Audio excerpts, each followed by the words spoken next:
All righty, then. Here we go with the Stone Roadie show number 47 and action. Hello there. This is Craig Reed, the Stone Roadie, and as y'all know, we don't never rehearse or practice any of these podcasts, and this is one of the ones we really never rehearsed or practiced. I called Mike last night and Paul and asked them if they wanted to come on and do this because we didn't really have anything special. We or no other guests, and my buddy Jeff here showed up. You might know him as OTTO MOTEV on Facebook, and he's been a little involved with the Stone Roadie show and come up with this new idea, but he's also come up with this new little sponsor we got going on here, Randy's. Randy's got all kind of paraphernalia, and he sent us a bunch of stuff and like this. What is that? They thought the Stone Roadie show was cool. Yeah, fit cool. Right in with what they do, and yeah. And we got Randy's Puff Bat, flavored filtered bats, and there's one of them there. You can see that the end of it's a little black there. That's got some residue. That could be a used one. Residue on there, and to fix that, Randy's got Randy's black label, and it's a glass cleaner and a ceramic cleaner, and it'll clean all that black stuff off them pipes and the paraphernalia you have from all that residue that gets on there. And then I was looking for some of that sign there that said Randy's wired rolling papers, and that's them right there. And you got the when you burn it down, you got that little wire on there, and well, they're back. Randy's got them back. They're back. Randy's I bought them at wired roller papers. They're hemp wired rolling papers. Yeah, Randy's our dandy. And then Crazy Eddie with and then we got the Randy's grinders going on, and they're pretty cool too. They work just fine. They sure do. And then top it all off, we got Randy's rolling trays. There she is right there. Roll with Randy. Yep. And hey, Craig, is that the kind you put the stuff inside? It's got a top that snaps on it. Is that what that is? No, that was the scientific seed separator. Yeah, I got one of them. I used to have one of those. Jeff's gonna tell you a little automotive here is going to tell you a little story about Brian and how he took over this company, everything. So let's roll with Randy's there, Jeff. Roll with Randy's. Nice intro. Yeah. Brian's a cool guy. We went to school together. I'm not even sure if I can tell the story of how we met, but it was impactful, I would say, in his life, but probably not in a good way. But anyhow, he was a cool guy. He started working for a company in college delivering printed stuff. It was a print shop, and one of the things that they printed was some kind of rag for head shops, and there was a distribution company coming up in the area, and the owner knew the owner of the company that he worked for, the print shop.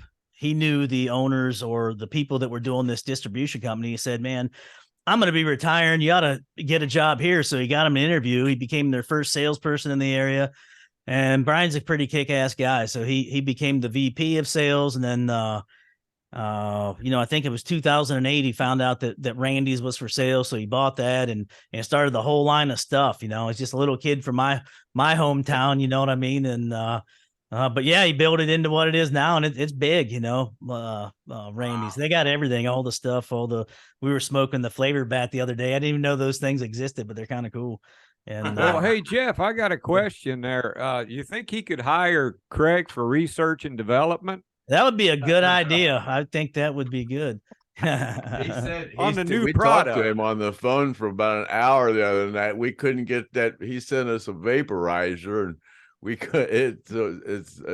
we couldn't get it to operate correctly. So we got him on the phone, and finally we got it to work. And yeah, that was an amusing conversation we had with him the other night. Yeah, the bottom line was we were just stupid. That's why it wouldn't work.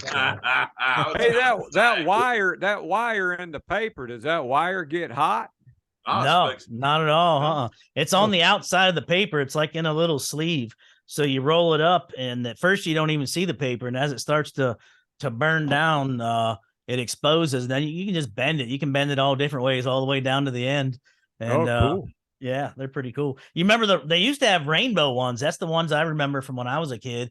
I remember being at a party, and a guy that I never thought would even smoke, he's the quarterback of the football team or whatever, and he bust out these rainbow rolling papers, and I thought that was the coolest thing ever, with the little wire on the side. I never seen anything like that.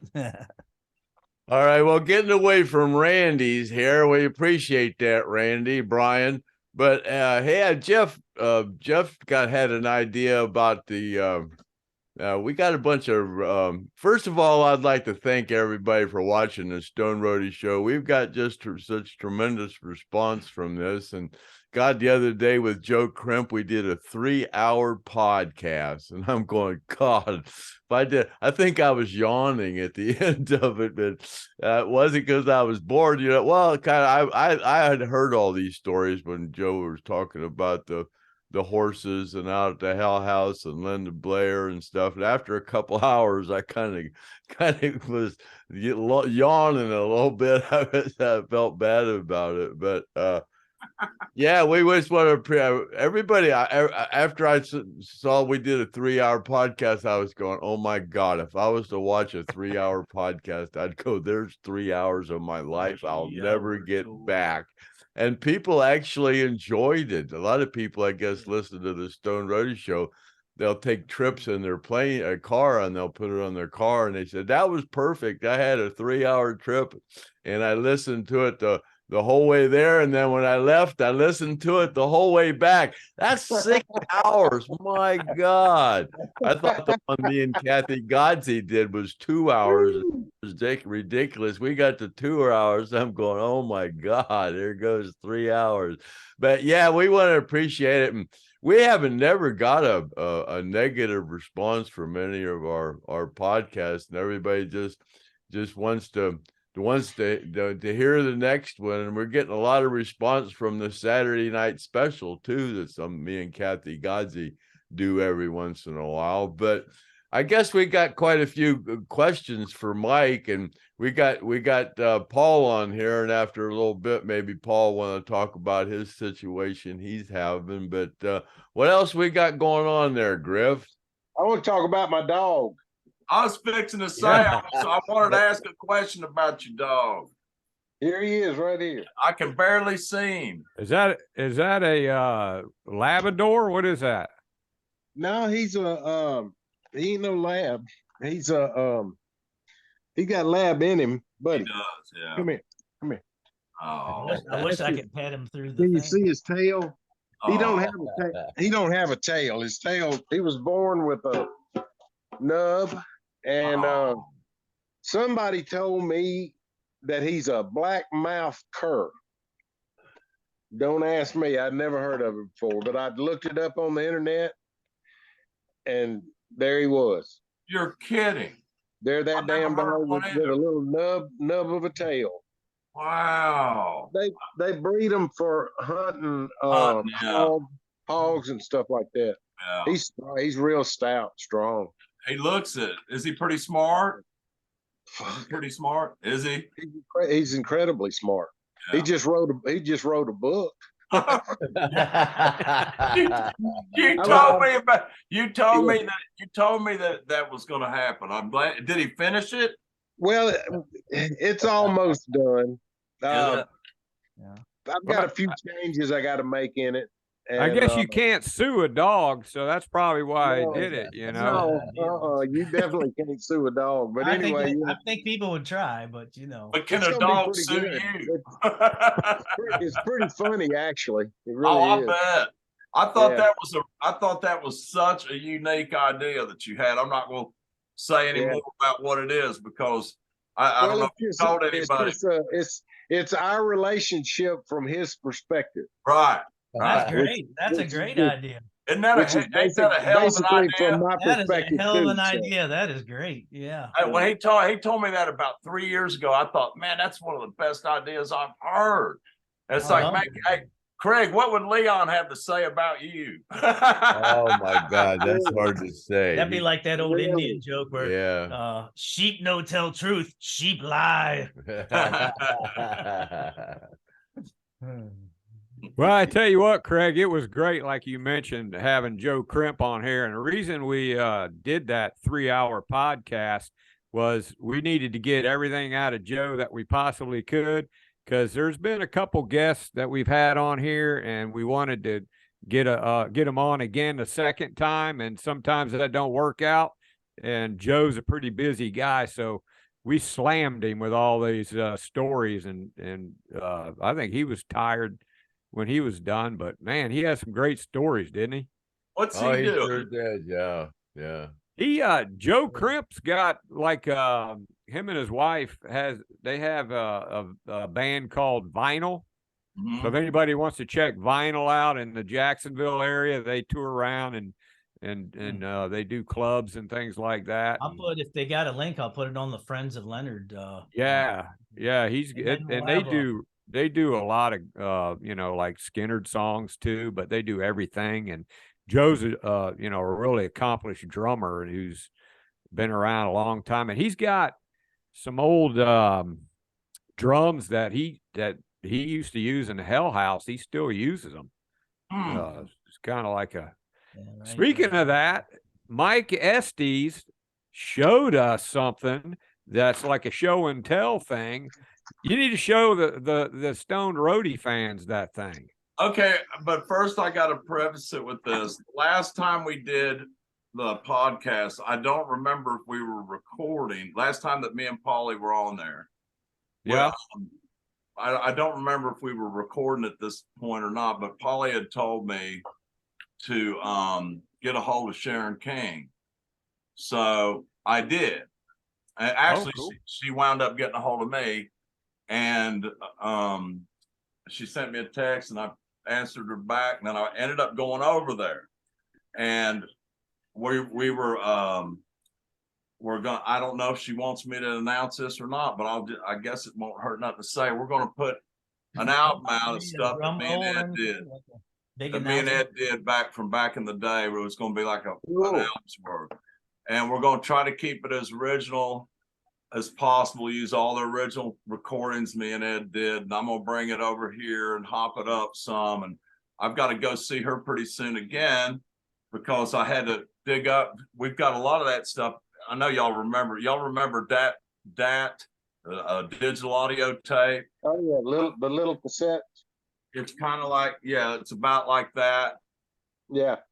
And oh yeah, I remember those things. Yeah, so we had, when Ed and I would record, we would mix down to DAT, and it was and to find a DAT player right now would be extremely difficult, except I happen to find mine.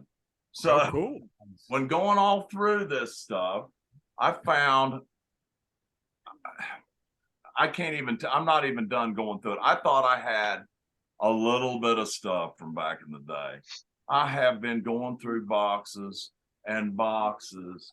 I've got a tote that's about 5 feet long by 3 foot wide. Wow. That is full of Skynyrd t-shirts that I've never worn. Some of them I think I did. But let me get that. No, this was. I still want you to do How Can I Love You with Her on My Mind. I knew you were going to bring that up. I knew you were going to bring that up today for some reason. I don't know what, but How can I love you with her on my mind? I'm tired of wasting How her precious time. Colin. How can heart on the line, and how can I love you with her on my you mind? remember it. That's great. Wow. Anyway, Alan had given me a cable when I was a kid, and the ends went bad on it. But I just wrapped it up and wrote his name on it. And I haven't seen this thing in 30 years anyway. And Wow. so I stuck a lot of stuff in, a lot of Skynyrd stuff in. And then when I taped them or sealed them up or whatever, I just had basically forgotten about it. But I am finding that I've found out something about myself that I didn't truly know, and that is I'm a freaking hoarder. So anyway, I think we all are. yeah. So I've found a bunch of lyrics and a bunch of I'm looking for the master tapes for our stuff so I could do a remix on the stuff. If I don't find them, we can still put out the album thing. I don't know what we're going to call it or anything. I'm not sure how it's going to be out, if it's going to be just digital or if it'll be a physical CD or what yet. We haven't got that far yet, but we're gathering up the material, and there might be 2 albums worth of stuff. So, but hey Mike, what kind of stuff are we expecting to hear? Like, is it going to be? Is Ed actually doing some singing on there? There's at least one he sings on, if not 2.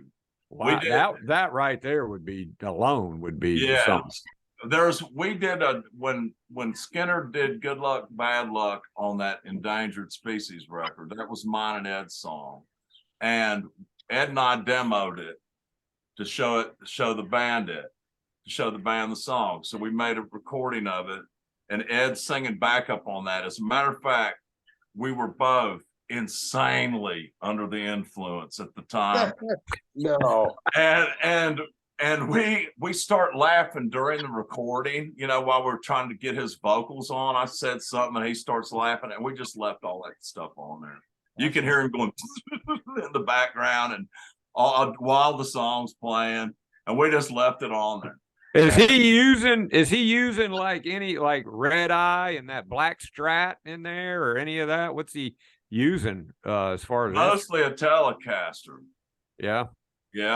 We used his Tele a lot. I had a Tele and a Les Paul.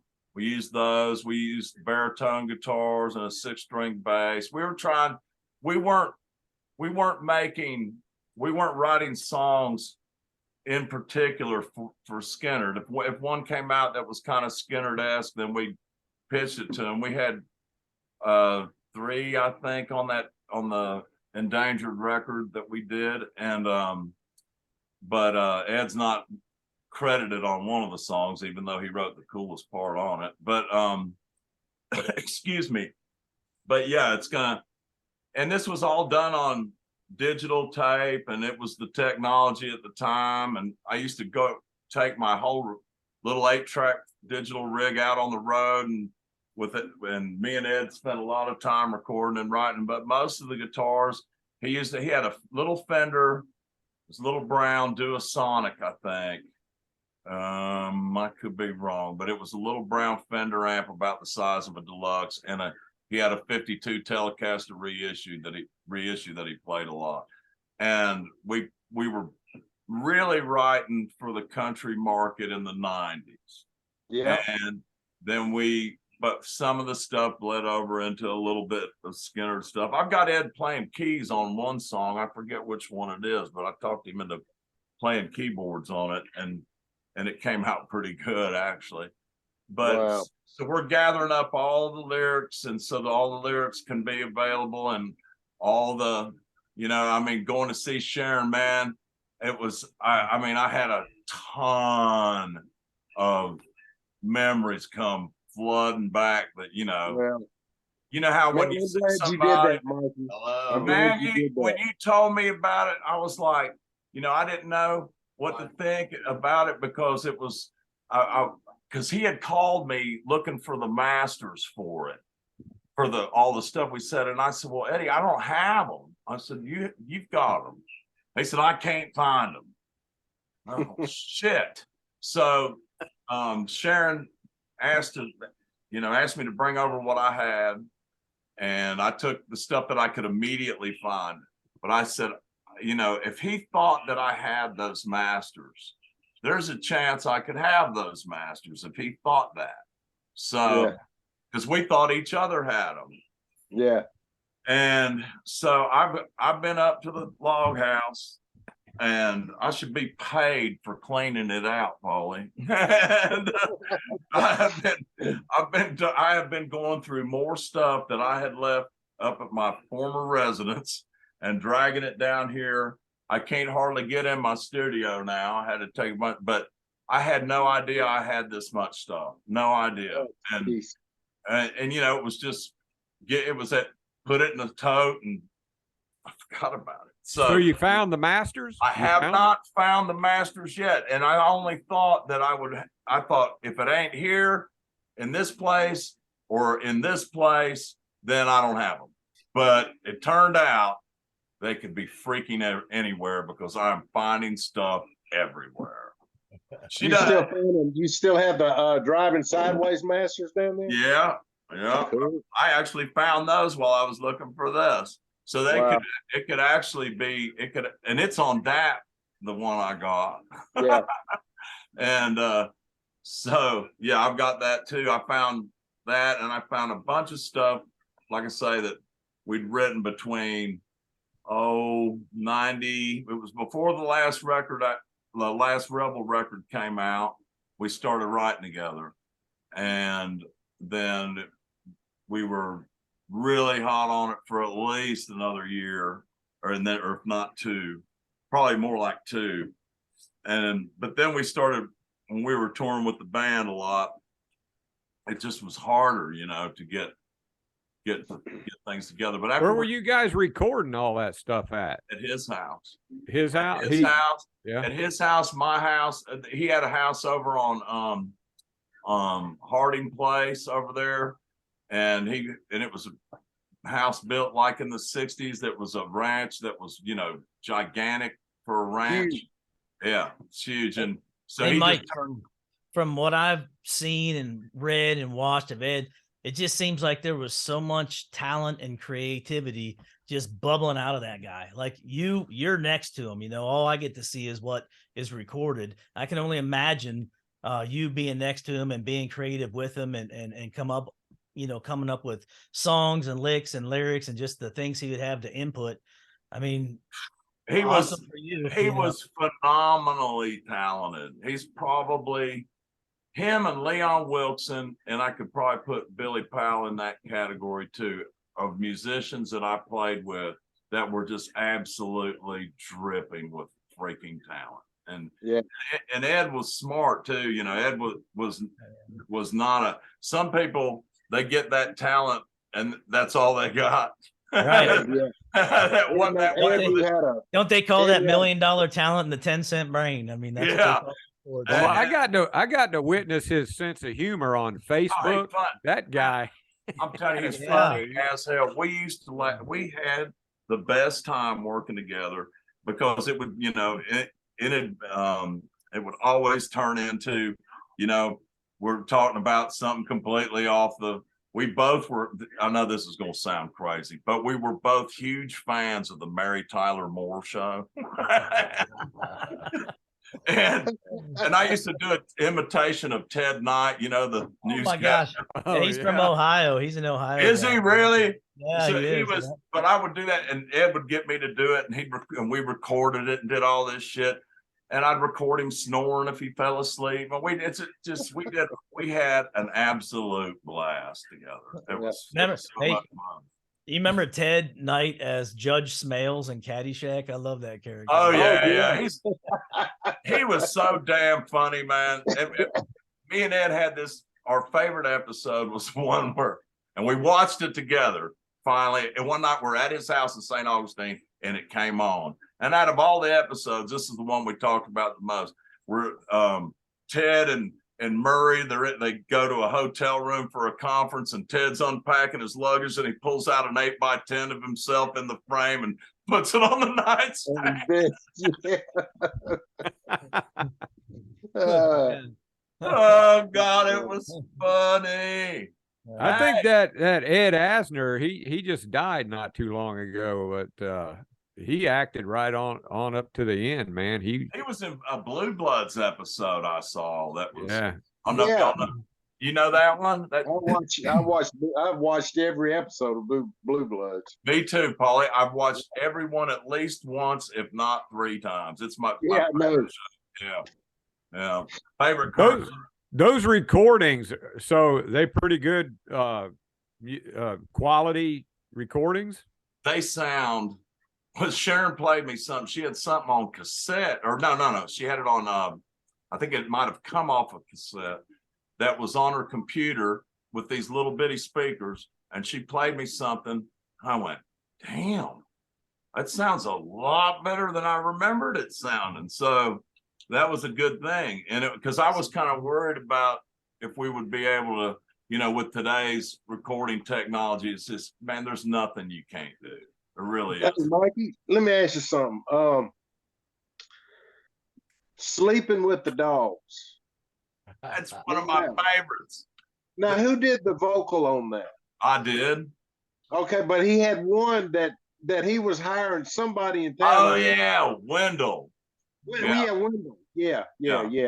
I was wondering about that. Do you have those too? That is the one. There's 2 songs that we have not found, and they're 2 of my favorite ones.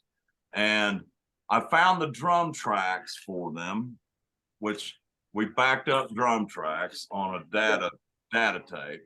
So I did find the drum tracks, but and I found a cassette of one of them. We had one called. There were 2 songs that I took to Eddie to finish up. One was Sleeping with the Dogs, which is probably my favorite one we ever did. And then the other one was called Stuck Between a Rock and Country Song. And a country song, yeah. And then the rock and a country song, yeah. That's pretty cool. Was there a name that you guys put on yourselves? You called yourself anything, or? One time we did a gig where we played our stuff for a Gibson guitar thing, or that Gibson did some kind of acoustic thing. Sam Bush, and I think Steve Earle was down there, and some other people, and me and Ed. But we had a name for one show, and I can't for the life of me remember what it was. But it'll probably come back to me. I haven't put a ton of thinking into it. But we played one show where we played all the stuff that we could play together live, and it was in a bar, and it went over great. It was in downtown Nashville. We had lucky people in that bar that night, that's for sure. I mean, it's like the place was freaking packed up. There was a lot. I mean, I couldn't remember. Venue? Sorry? Was it a nice venue for your sound? Yes, it was. I don't think it's even there. I think it's been changed, because I think it might have been the Gibson Guitar Cafe. I think that's where we did it. They got a bunch of Gibson artists to go down there and play. Out there in the mall. Was it in the mall? I don't remember. I believe it was in the Opry Mills Mall. It might have been. Yeah. I know it was in Gibson had something out there. Yeah, they did. They did. Yeah. At that time they had all kinds of stuff going on. Yeah. And I can't remember if this was right down in town on Round Broad, or if it was out there at Opry Mills. But I remember that we were both playing Gibson J200s. They wanted us to play Gibsons because it was Gibson sponsored. We both had these killer J200s, and it was the first time he'd played his. And after we got done, I said, "Well, how's your guitar?" He said, "Yours is better." Mike, when you talk about finding old masters of original stuff with you and Ed, for guys like me and a lot of the people that tune into this show and the friends of Lynyrd and everything else, that's like Jacques Cousteau finding treasure down at the bottom of the ocean. You know what I mean? It is. That's a big discovery. Really that's huge.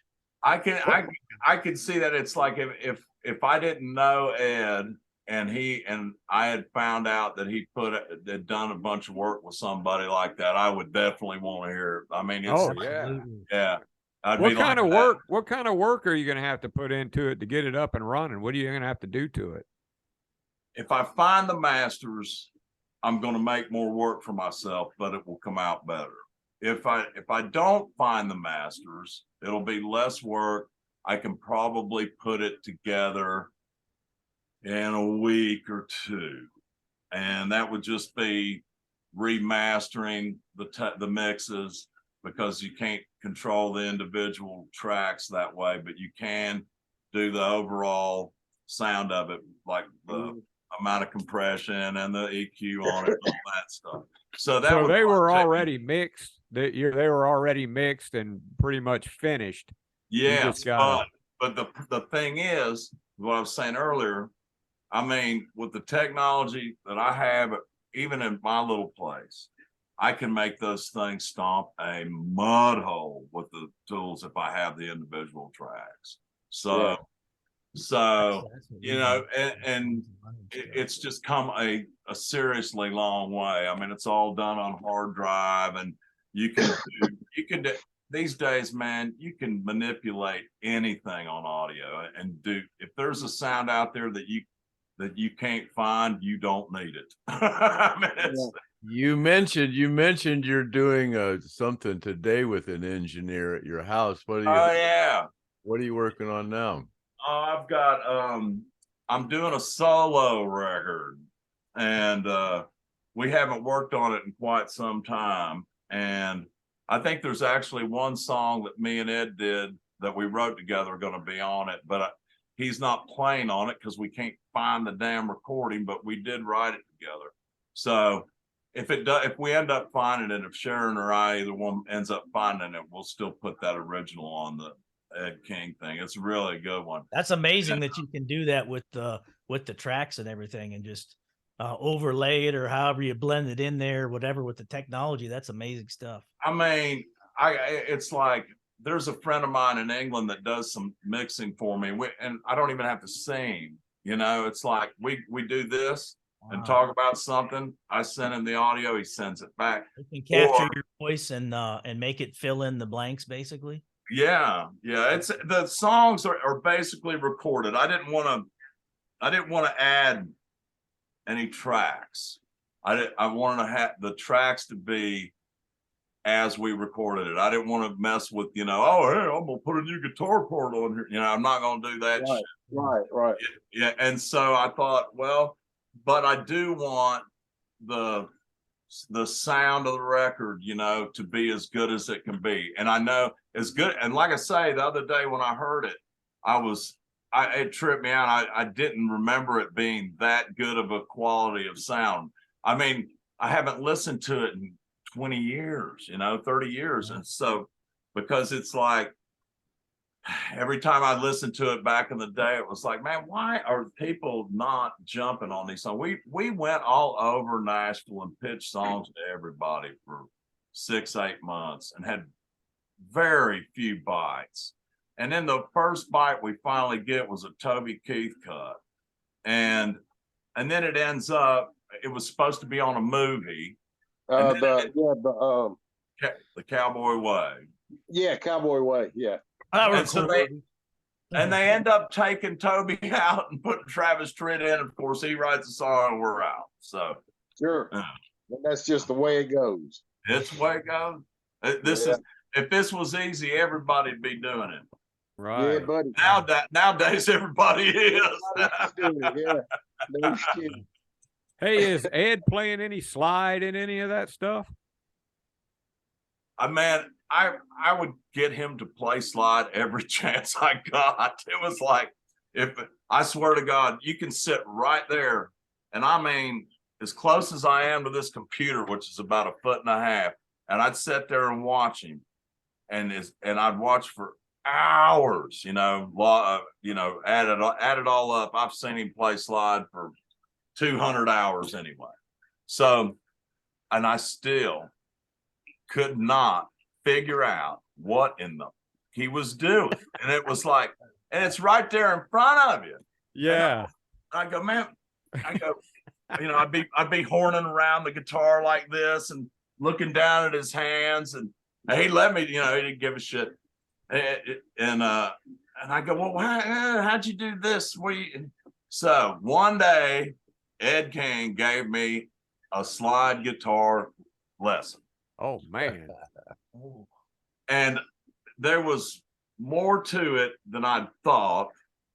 And he used Dwayne Allman as the example of what he was talking about. He had a video of Dwayne Allman playing that was in color before the internet or any of that, before it ever went out. And I think it's out on the internet nowadays. But he had he never told me about having this. And he finally said, okay, I'm gonna show you how I do it. And I was like, you know, I got butterflies, and I was like freaking out. And I was going, oh my God, if I fuck this up, he's going to hate my guts. So it's like, so I really paid attention. He said, so first it started off with him showing me this Dwayne Allman thing. And he said, now here's the main thing. And then he showed me what it was. And then I went, okay. And if you told us, you'd have to kill us. Yeah. Hey, because I've been playing slide a lot in my band lately, and it all comes back from the stuff that he showed me.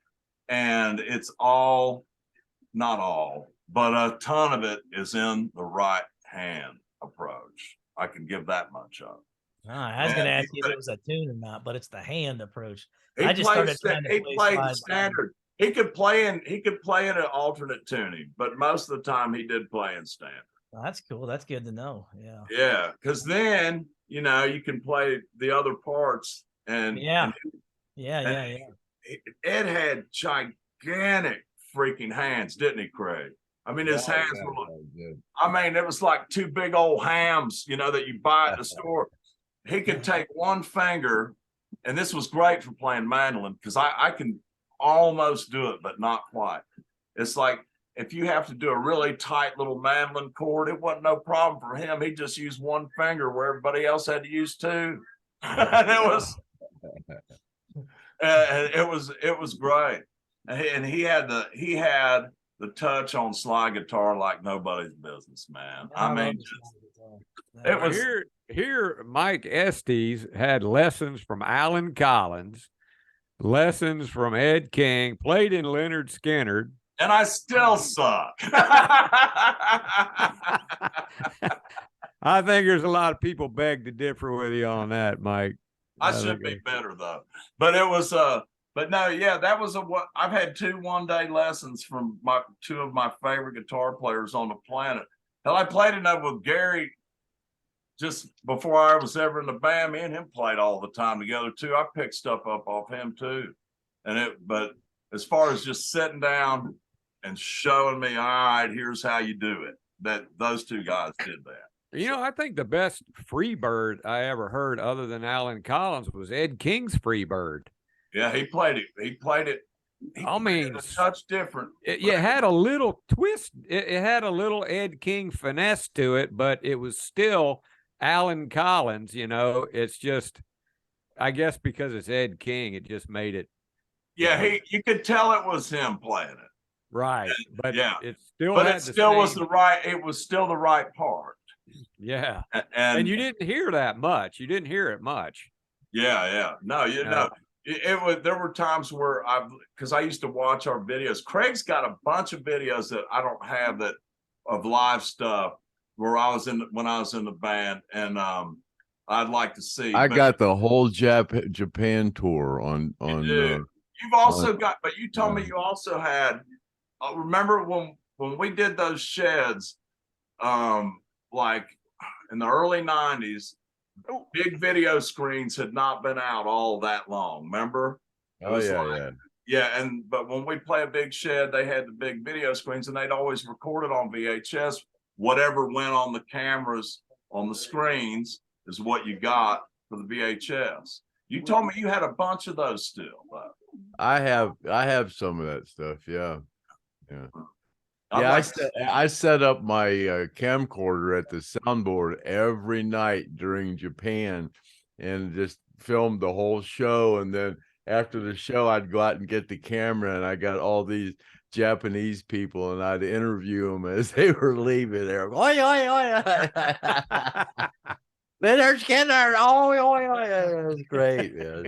You know what was, I think we talked about this before, but there was, what was so cool about playing Japan, and I've never forgotten this. I mean, this is really etched to my memory. I remember it like it was yesterday from beginning to end. And it was the fact that those Japanese fans, you couldn't speak a freaking lick of English, but they knew all the words of the Skynyrd song. That'd have to be pretty amazing up there, seeing them all singing. It was singing on, back to especially during Simple Man. It's like I saw a John Denver special, and he was playing Japan, and they were all singing, and then they were bringing him. You could see this on YouTube, and they were bringing him flowers, and they kept bringing him flowers, and finally he said, "That's enough flowers. I don't want any more flowers." One of my favorite stories was a Japan story, and it involves Paulie. I don't know if he remembers it, but They want to talk. everybody had got on these little, remember those little, Craig, y'all remember those little weird buses that we rode around Tokyo? Oh, yeah. Yeah. Yeah, and they drive on they're like English side. They drive on the opposite side of Right. Well, one day I think it was NHK Hall, and I tell this to every woman I tell this story right off the bat to every woman I've ever been in a relationship with. That way they know the kind of shit they're dealing with. So what happened was the whole band is going out the back of the auditorium, and I'm last, and I come out, and these little Japanese girls, the tallest one was probably 5'3", like about 10 of them, just like I felt like I was in the Beatles, man. And they've all got Sharpies. I got all my jacket got all marked up with their black Sharpies. They were pulling at me, and I feel this hand grab me by the back of the collar like this and pull me out of the whole bunch. And it was Paulie rescuing me. Everybody was on the bus. I turned around, it's Paulie, and he's pulling me out of the bus. And I went up to I swear to God, he goes, "Come on, man, we got to go." So you probably can't see it. Let me try to do it. So, and everybody that was on the bus could see through that big window what had went on. And I come walk back like a rock star. Yeah. It was so funny. It was funny as shit. They probably thought you were Lynyrd. Yeah, they probably did. But Yeah. I remember Debbie and I were together, and she was real impressed by this whole thing. Oh, I know. Hey, Paul, let's take a look at your T-shirt there. Show everybody the T-shirt. Those are, I know you said that they're not available. Do not try to ask for that shirt. That's Ed King and his official autograph. That's classic. I'm gonna have to get one of them. I think you're allowed to have one, Mike. Yeah, I That think damn thing. Sharon probably has a couple extra. she might. But, Yeah, I'll ask her. I got to call her anyway. I think I've told y'all off camera that I messed my knee up a year ago really bad. Had no idea how I did it, and I had a strained meniscus, femur fracture, and You on a motorcycle? No, I didn't do anything. It's just being old. I had a torn meniscus, a strained ACL, and a fractured femur all at the same time. My right knee. Oh, gee. Yeah, and it all got, it put me down for quite some time. Well, once it got better, it's been okay. Then I went out on the road, to Europe, and I come back. Now back to the way it was almost. So. Man. Well, And, that you know, might be that ice cream place opened up down the road there. I guarantee you it's not helping. Cause No. like, gee, why's my knee hurting again? What? And the old lady says, could be the 30 fucking pounds you put on. Well, Hey, you you need to know, get some of Cindy- that Stone Oh, Roadie soup, you know, and some of that tea. Craig told me today. I said, Craig, what are you doing? He says, no, he asked me. I said, I'm eating some of that soup. He goes, I'm sick of that damn soup. That's funny. Hey, Mikey, Yes, he. Cindy down at the hardware store, it's her birthday today. You better say happy birthday, because I think she'll be watching this later. Oh God, I'm gonna just go see her then if it's her Yeah. birthday. Me and her's the same. Me and her's the same age. She's a year older than me. Yeah, she's a And, good lady, man. Yeah, She she's really is. awesome, man. I mean, yeah, she's like one of my best friends in town. Really. Yeah, Yeah, their whole Yeah. family is. I don't think a lot of people realize you and Paul used to be neighbors, Yeah. like right next door. I wish we still were. I hated it when I cried when you moved, dude. I really did. It was horrible. I might have did my share of it too. Yeah. Well, you can put Yeah. him on that Billy Powell couch if you want to let him come back, you know. He knows he's welcome here anytime, night or day. I'm gotta just be looking room- at that gotta be couch room and I'm for it. trying to figure out how the hell Billy Powell Pulls laid out. on that. It pulls out. Oh, it does. Oh, Yeah. I thought he was laying on the couch. So No, it's a that sleeper. was Ed. You know what? I don't. That's Yeah, why I got well- a kid.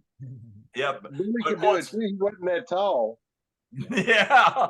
When once Paul came to me, he says, "Man," he goes, "Billy's been here quite some time. You think you can put him up for a little while?"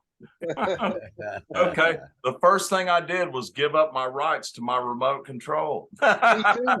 That's why I wanted him out.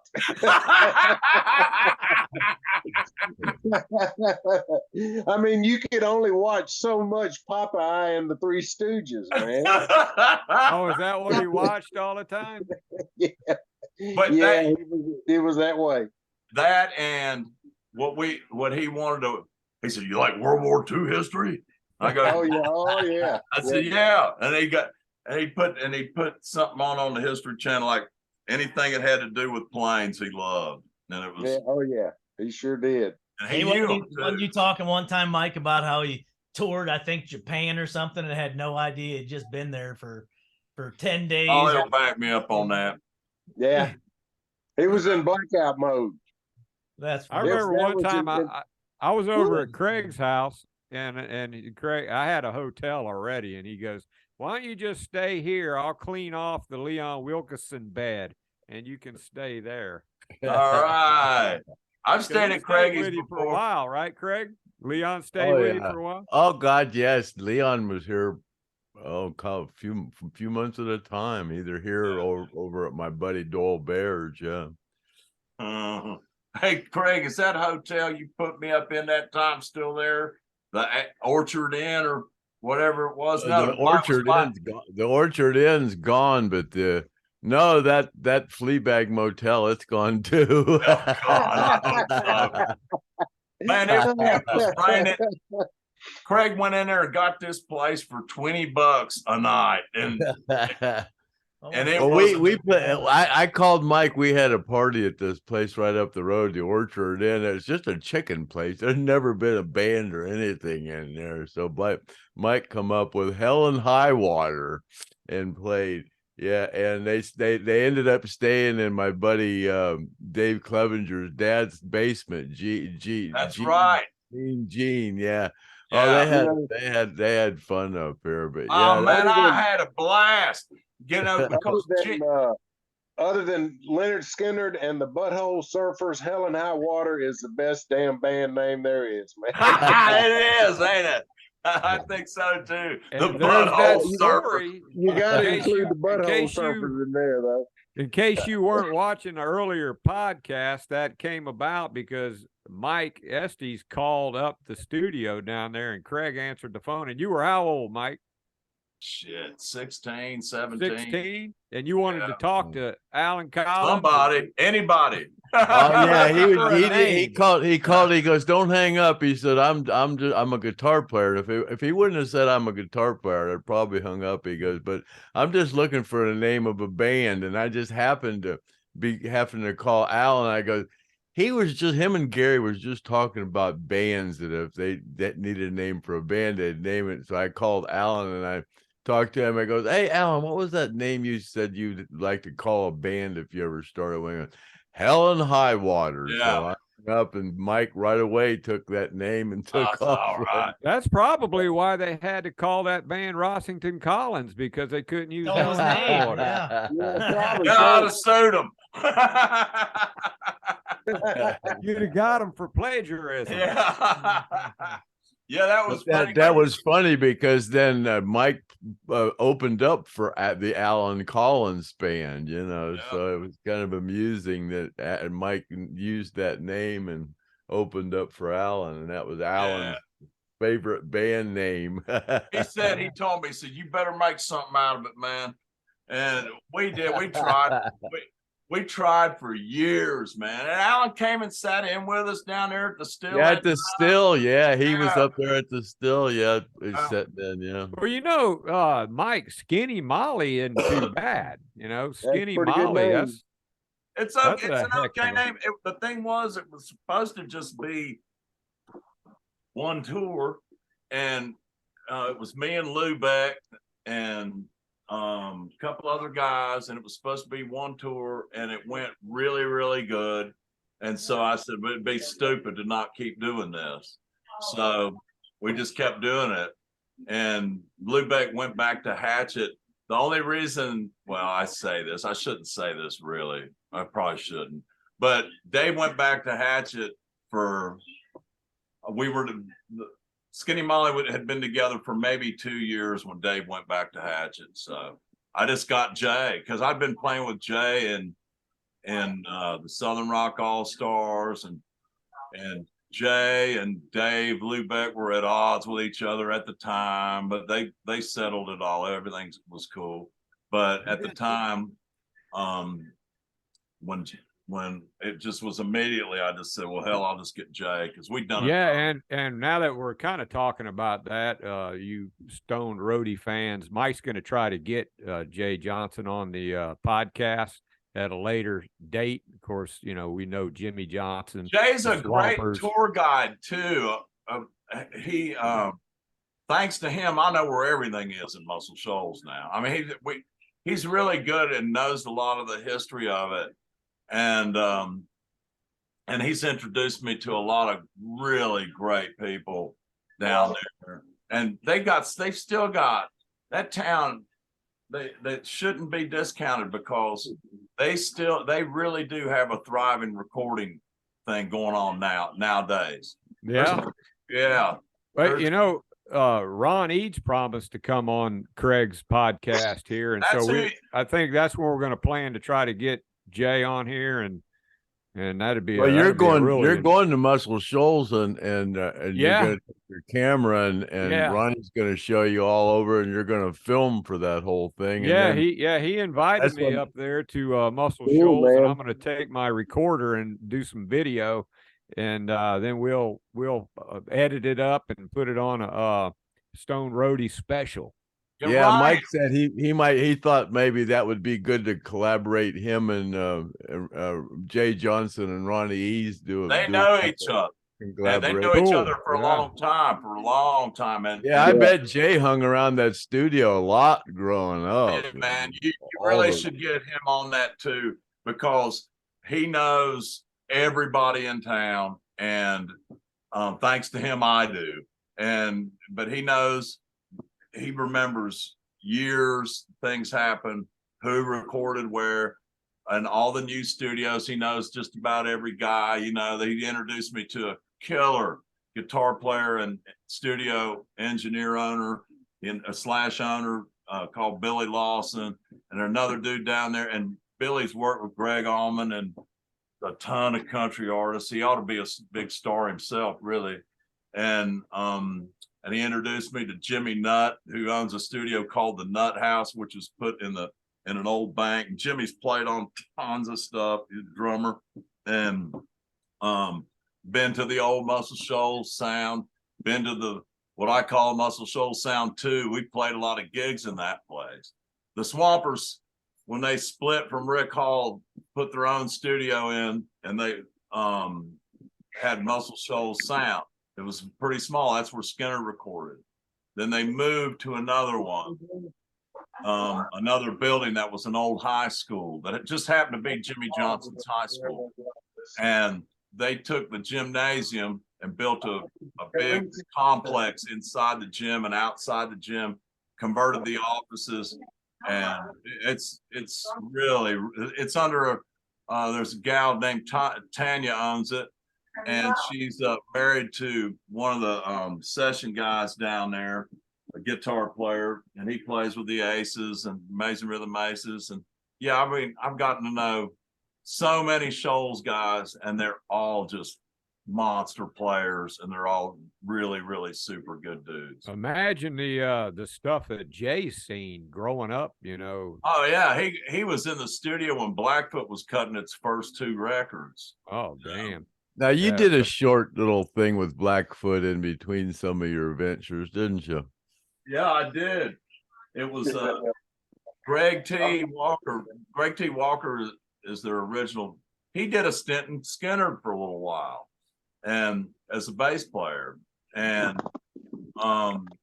so when they put Blackfoot, we're trying to put it back together. The guy they had couldn't do it, so Greg called me and asked me if I'd do it. I actually said no, I couldn't do it at first because it was a lot of responsibility. I just didn't think I was the guy for it. And he said, I'll give it a try, man. It'll be fine. And I've known Greg for years by then. So I said, all right, I'll come down and we'll try it. So I did, and it went pretty good. So I played there. I guess I played in Blackfoot for 2 or 3 years. So it was a blast. I had a blast playing with Greg. Is he like the big brother to all you guys from that kind of like that? Yeah. Me and him have all the same interests, and he's like one of us. He's bent the same way. He thinks the same way we do about the world these days, you know. Yeah, We were talking about before the sticks clicked. Yeah. At least we're all on the same page. And if you're wondering, you know, what that page is, you could probably take a guess. Yeah. But listening to hey, talk about hey, this. Craig, we probably ought to move on to some questions, but before we do, you heard it here on the Stone Roadie podcast, Mike Estes and Ed King, the Lost Tapes. Yeah, I don't know that's probably a pretty good title, actually, but because right now they are lost, some of them. So yeah, they really are. So I told Sharon, I said, look, I'll put everything I got into it. So because I think there's a lot of that stuff, and I'm a little bit, you know, guarded of it. You know, I don't want her or me the one to be took advantage of by some record company. The last record deal that I had was like worse than being on Eagle Records. Oh Lord. I knew that would get you to do that. Oh my God. But no, she's thinking that we probably ought to just put it out ourselves, and we ain't figured out exactly which, if it's just going to be digital online or if it's going to be a physical CD. Or the CDs are fairly cheap to put out these days, so I still like CDs. So yeah, Jeff's a little bit of a retired rock star, and he's been involved in this Stone Roadie thing here, and he's kind of got into the idea of doing kind of like a remote recording thing between, because of people like Andy Tanis and Brandon Miller and Oh, Even the young Mike kids, yeah. Caruso, they're all kind of into this idea Jeff has about doing a little remote project and them being involved and bringing in other people that can just send in tapes. And you've seen things where this guy will be in Chicago playing bass, and this guy will be in Yeah, I've seen Detroit that. playing Yeah, drums. hey, I'll play the washboard if you want to hook me up on Hey, that. I got my cowboy bell and my tambourine all ready for this project. right. I might even put a vocal track in. There you go. Strangers in the night. Ollie, one time me and Craig were rooming next to each other, and he was over there taking a shower, and he let that Singing his thing ass go. off. I laughed till I cried. He was over there going, "Strangers in the night." Yeah, Craig. Then he'd Craig's change a old little. school. He'd change it a little bit, and then he'd go, "Exchanging glances." Then he'd go, "Strangers in the night. What be the chances?" Mike does a good imitation of me. Kathy Godsey's got somebody that watches the Stone Roadie show, and she went somewhere the other day, and she goes, this guy said, "Oh, my buddy does a perfect imitation of Craig Reed. He's got all of his mannerisms and stuff." I go, "Oh God, you got to have him come on and do the Stone Roadie show and have him imitate me. That'd be a riot." But Yeah. Mike does a lot of imitations. Every time Mike talks about Billy, he always, he always talks just like Billy or Leon. Yeah, Man, me and him had so much fun together, dude. I know I've told some of the stories. I have to think of some more because we just there's not one of those guys that I wasn't. Well, I was closer to some of them than others, of course, but I was close to all the original Skynyrd guys when I was, and there was 4 original guys in the band when I was in the band. So, and all those guys were all great to me. So.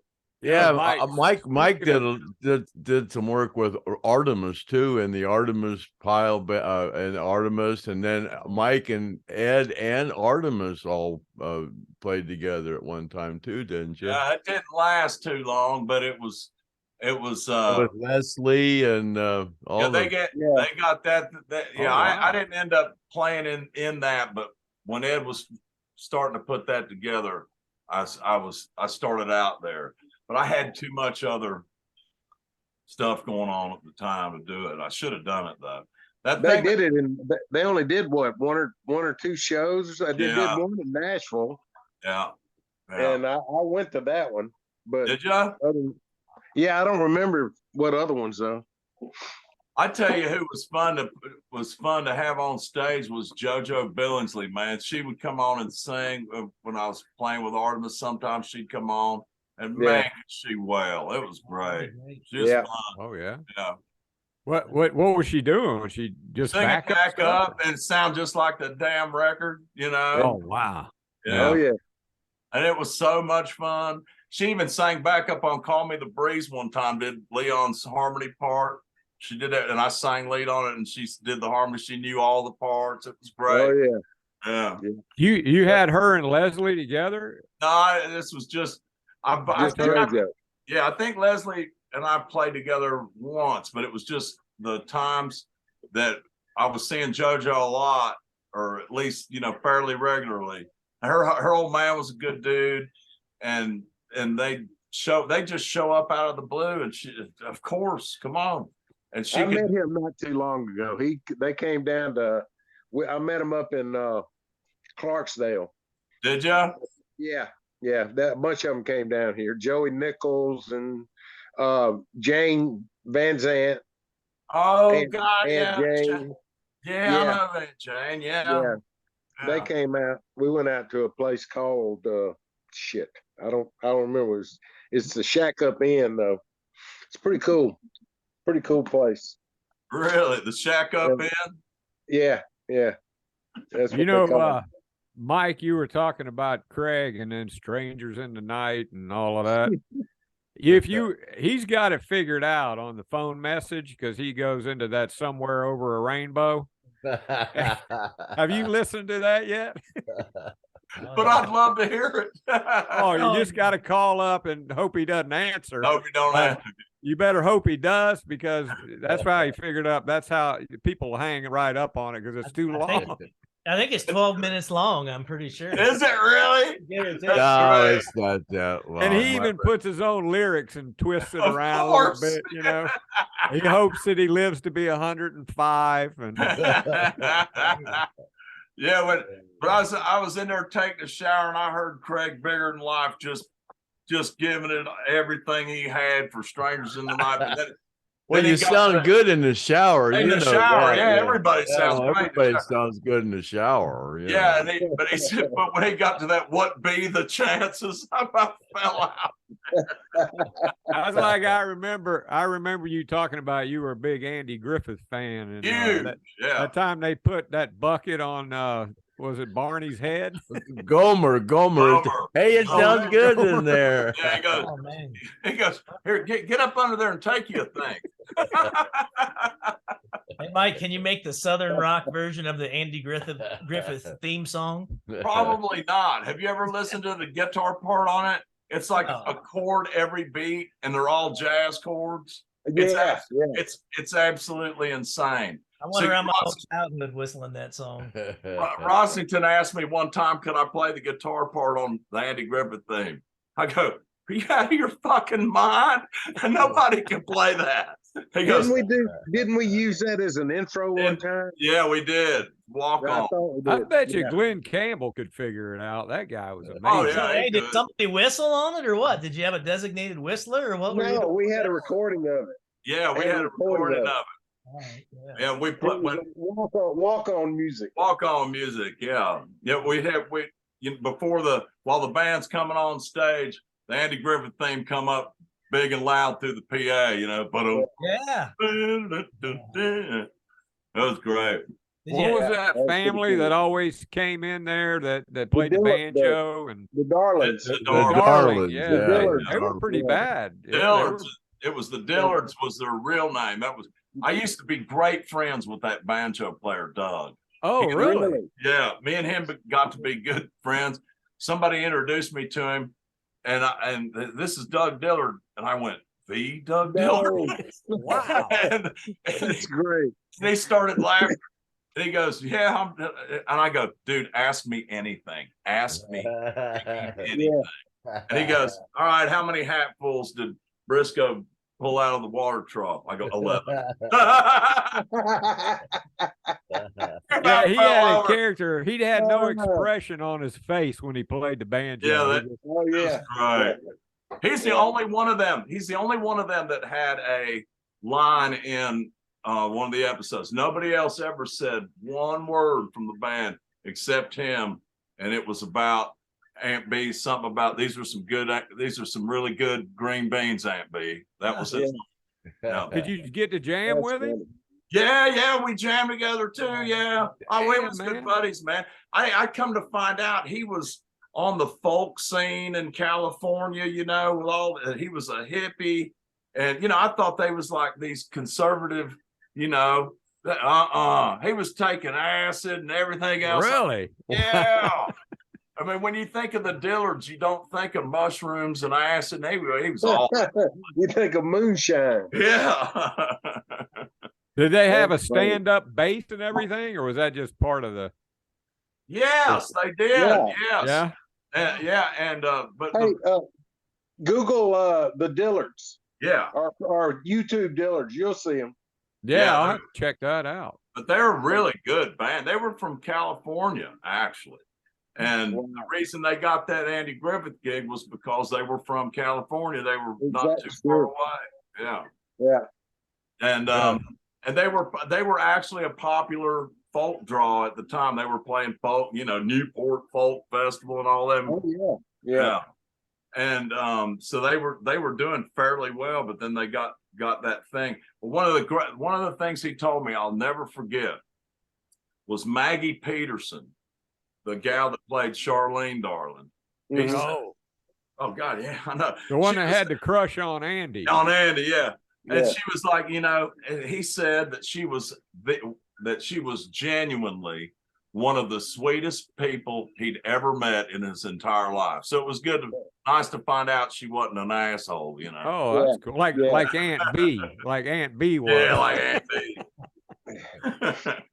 Well, you know, that's why we like to have Paul and Mike on here, because they always you guys like have some great experiences. You know, it's awesome having you guys on here. Craig, you want to move into some questions? Yeah. Let's do that. We're about hour and 10 minutes into this. You said we're going to pass up. You know, one thing I have to say. Only 2 more to go. That's like Joe Crimp, you know, he talks about the cauliflower ear. Well, there's Joe Crimp and the Crimp Club, you know. I think, Craig, you're in the Crimp Club, aren't you? I'm in the Crimp Club. Yeah, both me and Joe been married 5 times. We're in the Crimp Club. I got one more to go to be in the Crimp Club. But I don't plan on getting the Crimp Club. So I mean, you guys go. It's going to be so much better this time. Number 3, number 4. You got to be the one. Yeah, that's right. You're going through it right now, huh, Jeff? I'm going through it right now. Yes. Well, don't say anything that's going to get you in trouble, because you know. How long you been married, Jeff? 20 years. Wow. Yeah. 8 kids. Wow. But you know, well, I don't wish it on anybody, because what happens is every time you get divorced, they take a little more. Oh, so I lost all mine. So that's what it is. All right, what kind of questions we got there, Griff? Yeah, well, some of them I think may have already, you know, touched on some of these. I got let me see here. We had these are off of Facebook the questions. Feedback here. you guys get is amazing too. I didn't get to tell you, Mike and Paul. Brian actually mentioned you guys, the guy from Randy's, when we were talking about it initially, about him sending us any guard or whatever. So you guys need to know that people take notice, and on my friends of Lynyrd page and everything, you guys you're a topic on there. I mean, I get feedback, people private message me and everything, and I've just felt like I'm obligated to share that with you, because if I don't, you don't know, you know. Oh, thanks for that. But you know, Paulie, we were talking about Craig when I was over in Europe, and somebody said, I saw you on the podcast, the Stone. That's what you said. And then you had something else too, like that, and you said it takes Craig to make us damn famous. But now that sounded to me like that endorsement came, that it might have had a little something to do with me and you. So maybe we paid him back. Yeah, Brian, send us some of that wax you were talking about. Brian, you were talking about some wax. Hook us up. Yeah, we got all kind of stuff. You like wax? I said, I like anything. Yeah, we appreciate our new sponsor. That's very nice. Yeah. No, I give everything up except freaking cigarettes. I quit drinking about 4 years ago, although I did have 2 glasses of wine in the south of France while I was there. So yeah. But you don't want to quit both at the same time. Yeah, I quit. It was I think I got like half drunk off 2 glasses, and I mean small glasses like they do over there. I mean, they don't do like we do here, and half the bottle go in a glass. Oh, them French make the best wine. Oh God, yeah, it was so good. So I didn't want to not try some, because we had a day off, and I hadn't had a drink in almost 4 years. And I said, oh, what the hell? Let me have a glass of red wine. It was we were in that Bordeaux area, so I had to try it, and it was good, man. It was really good. Well, it's not like drinking, you know, a shot of whiskey or anything, you know. So yeah, but it was like, but I swear I had 2 little bitty glasses, and I was like, Some of that wine's pretty strong. Yeah, the older it gets, the better it gets too. Wine. Yeah. So I ended up buying a bottle of it. And this one was Spanish, which was really good too. You can get really good wine in Spain for like $4 or $5 for a bottle. And I mean, really, really nice. And I'm no wine connoisseur, don't know much about it, but I know if it tastes good or not, you know. And I got this in Spain. I brought it back and I probably won't open it for another 10 years, but it'll just get better. A lot of people love Spain right now. That's the hot spot over there, man. How do you like Spain? That's great. That's one of our best places. But I want to go to Portugal actually, because supposedly that it's cheap as dirt. Spain's real cheap, to live there.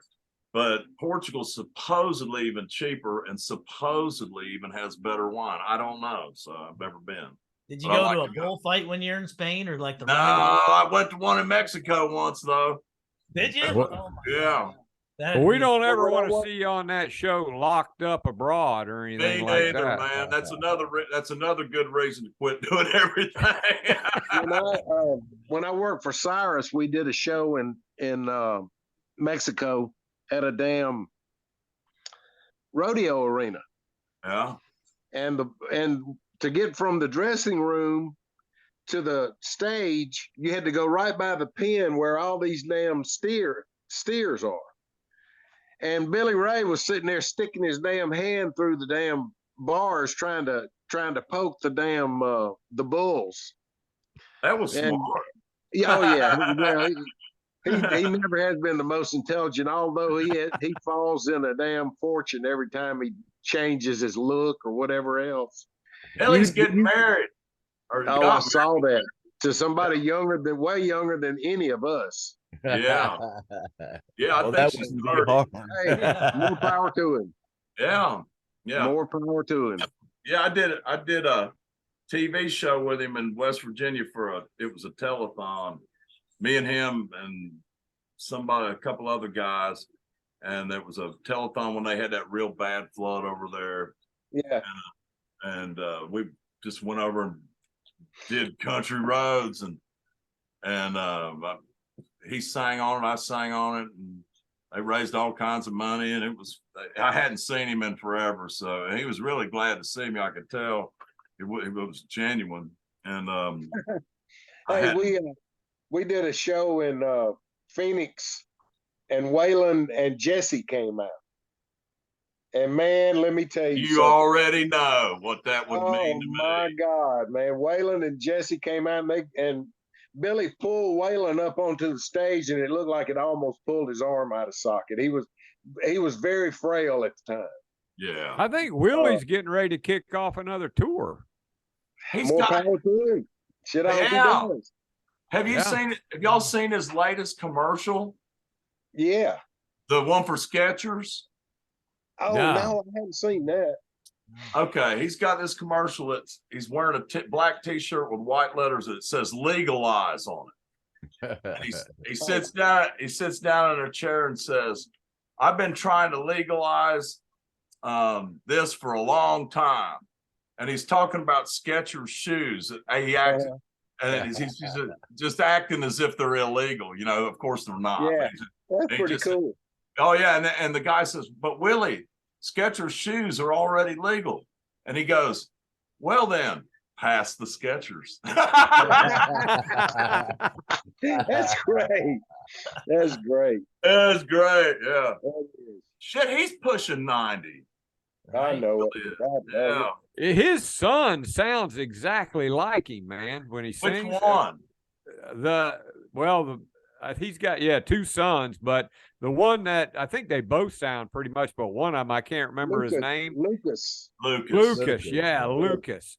I mean, carbon copy. Yeah. Yeah. Amazing. All right, we're going to get into some questions here. We'll be pulling another Crimp podcast here. So I'm sorry that I don't have any fans, and you guys get me to come on, and I get we love it. we keep going, but Craig has to download it, and then he. Mike, I got something. I got something for you, Mike. We'll hook you up with some guys, and there's so many talented guys out there. Like Brandon Miller, he played with Artemis Pyle. He toured with him. And he's releasing something in March. And there's a lot of fans out there that just love you and love Skynyrd and want to contribute. That I'm working on something to put you guys together. I mean, there's guys that are actual musicians out there that have things to offer that are really talented, and they want to collaborate. So when you were talking about all the studio stuff, man, that was piquing my ears and my interest, because that would just tie everybody together. Nobody has to leave where they're at. And these big collaborations of just something completely art filled and everybody's own rendition and what they feel from their heart on these songs and stuff. So, well, we ought to get so just get everybody, and I'll come up with a guitar part, and we're going to write a damn theme song for this podcast because you need one, Ricky. Yeah. Right? You know? Yeah. I wrote one for I can't say this. Sorry, I've got this. This hasn't happened yet. I've got something in the works for a theme song for a network we're all familiar with for a show, and I'm gonna be doing the demo for it right before Christmas, right when I get back from my dad's. I got to do the demo for it, and hopefully it'll happen. But I'll make the announcement for it if it happens here on the podcast first. So I hope it happens. It's a show. It's a show you may or may not know, but you know the network it's on. So Well, I hope Okay. you we get have it. a theme show. I bet So I they can have guess who theme you're talking. I can guess who you're talking to. You probably know. Yeah.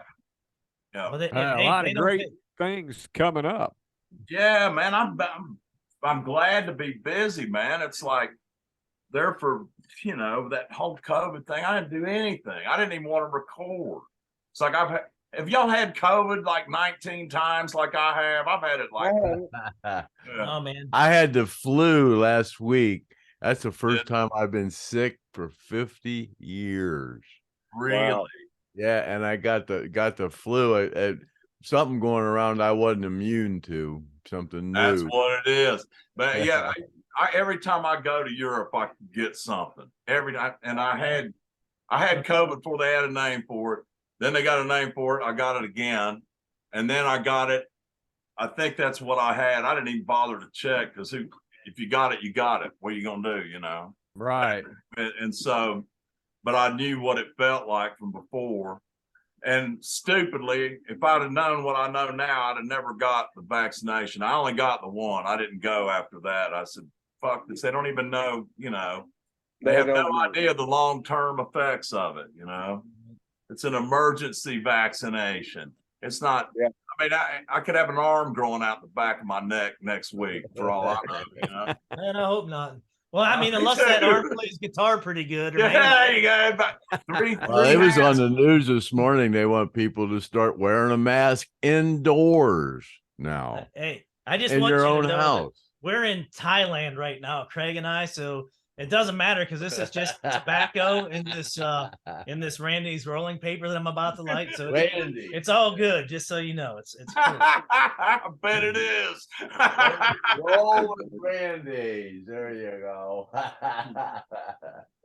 So this guy Brian that owns Randy's, Yeah. he's in San Fran, huh? Well, he's actually in I don't know if he wants me to say where he's at, but Oh, no, don't say. yeah. But But I'll tell you what, he's actually been around the music scene too. So when they grab me that grinder, when they give you a grinder, when you buy a grinder there, it's actually got a guitar pick in the bottom for your scraper, which I thought was pretty badass. Really? Yeah. Let me see. Does it have printing on it? Oh, there you go. Yeah, that's pretty cool. Yeah. No, but you know what? You should be in their marketing department because it should definitely say like It should say Randy's. Yeah. Yeah. Hey, Taylor, Luke, and Tyler, you sales guys, you better get on that. They should definitely say Randy's. Well, he ought to come up with like a Stoned Roadie toker or something. I like you know? that. Mike, Yeah, you need some official exclusive merchandise, Craig. Something that's only available that's exclusive to you and the Stone Roadie. You need a product of some sort. Yeah, we need a Stone Roadie brand marijuana. What kind of weed you smoking there? What's this a Stone Roadie? Like Maui Wowie or whatever. Good thing this is just Right. It's a hell of an idea. Yeah. You need a catchphrase. Yeah. On the Yeah, boat. well, because we know that Craig is definitely the poster child for it. Because I mean, Oh, it's the perfect sponsor for this show for sure. The Yeah. cool thing Oh man, that's papers funny. actually taste good. They're hemp. I like hemp papers. You know what I mean? Instead of, I mean, anybody who was on a plane crash and he thought the wings were going to break off and it was going to slide to a stop and he was going to get on a bus. That's I a man. thought this is going to be like Mr. Toad's Wild Ride. We'll just belly slide it Yeah, into he told me the the first time I pipeline and said, knock the "Well, wings Craig," off.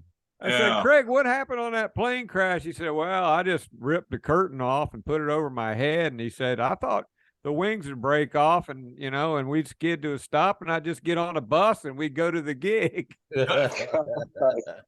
Wow. Ain't quite Yeah, like I He can see said where he'd he been think more that. scared. He was more scared riding with Alan Collins in the car any day than he was in that plane. Buddy, Yeah. he's not lying. I'm telling you. Yeah. All right, we're going to jump into some questions now. So we've here been we go. sucking on this here. you guys drink this stuff yet? This Chris- stuff is Crystal Skull vodka. Yeah. Paul, got a question for you from Lori Shoemaker. Sorry about that, Lori. Paul Oh, Abraham. I saw that on there. When are you coming my way to visit? Uh-oh. You got a girlfriend, right? Yeah. Uh-oh. Okay. You should have Miss private messaged him that, Griff. I mean, Miss come you, on. buddy. Hope you are doing well. My question is, how long were you actually with them? I guess that's Skynyrd. So, I Is that can't the remember how Paul- many years I was Paul with hung you. around. Paul hung around Skynyrd for years and years and years before I ever started working. Yeah, for years. He Paul became good friends with Billy first, I think, and then Gary, and heck, he moved Gary out to Wyoming, and yeah, he hung around. After we played in Cleveland, Mississippi that first time, yeah, him and his brother Carl would come to all the shows, and I would always the one they would contact to get him in the show. Oh, yeah. You were our guy, man. Yeah, a lot of people they ask, what happened. I mean, we know what happened, but there's some things we don't talk about. But that's always up to Paul to talk about. What happened? What with why you left Skynyrd? Oh, you know what? I never really knew. I never got a straight answer from anybody, but I moved right along, man. Yeah. I didn't look back. What anyway, was the very next Lori, thing after Lori, Skynyrd, though? He went to Lori work wants with to know Billy when Ray you're gonna- Cyrus. Ed King got him a gig with Billy Ray shortly right after after that. Skynyrd, you went right into Billy Ray. Yeah, Ed King hooked everybody up. He hooked He Craig did. That's up. what it sounds like. Yeah, he did. He's a good guy to know for sure. Yeah.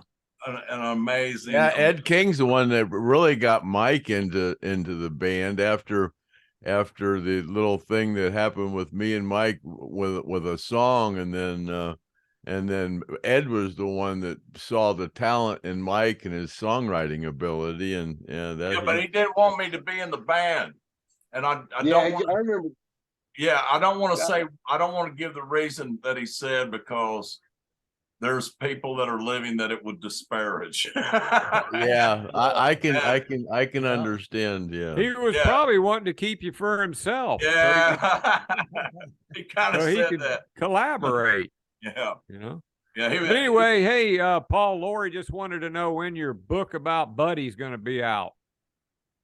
Oh God, I'm almost finished. I had to go back and make some changes here and there, and I'm looking at it through a whole different light right now. I wanted it to be uplifting and light and all that kind of stuff, but now, I'm sitting there fighting this damn cancer like crazy, and it's probably going to have to change because it's our story. Right. But he's already in the book itself. He's already talked about about how he's worried about me, and he talks like a human. That's in the book, but that's cannot basically wait the way it's going to go. That's a great. I think it's going to be pretty good. I can't wait. I got to finish it. Yeah, I mean that is Well, something.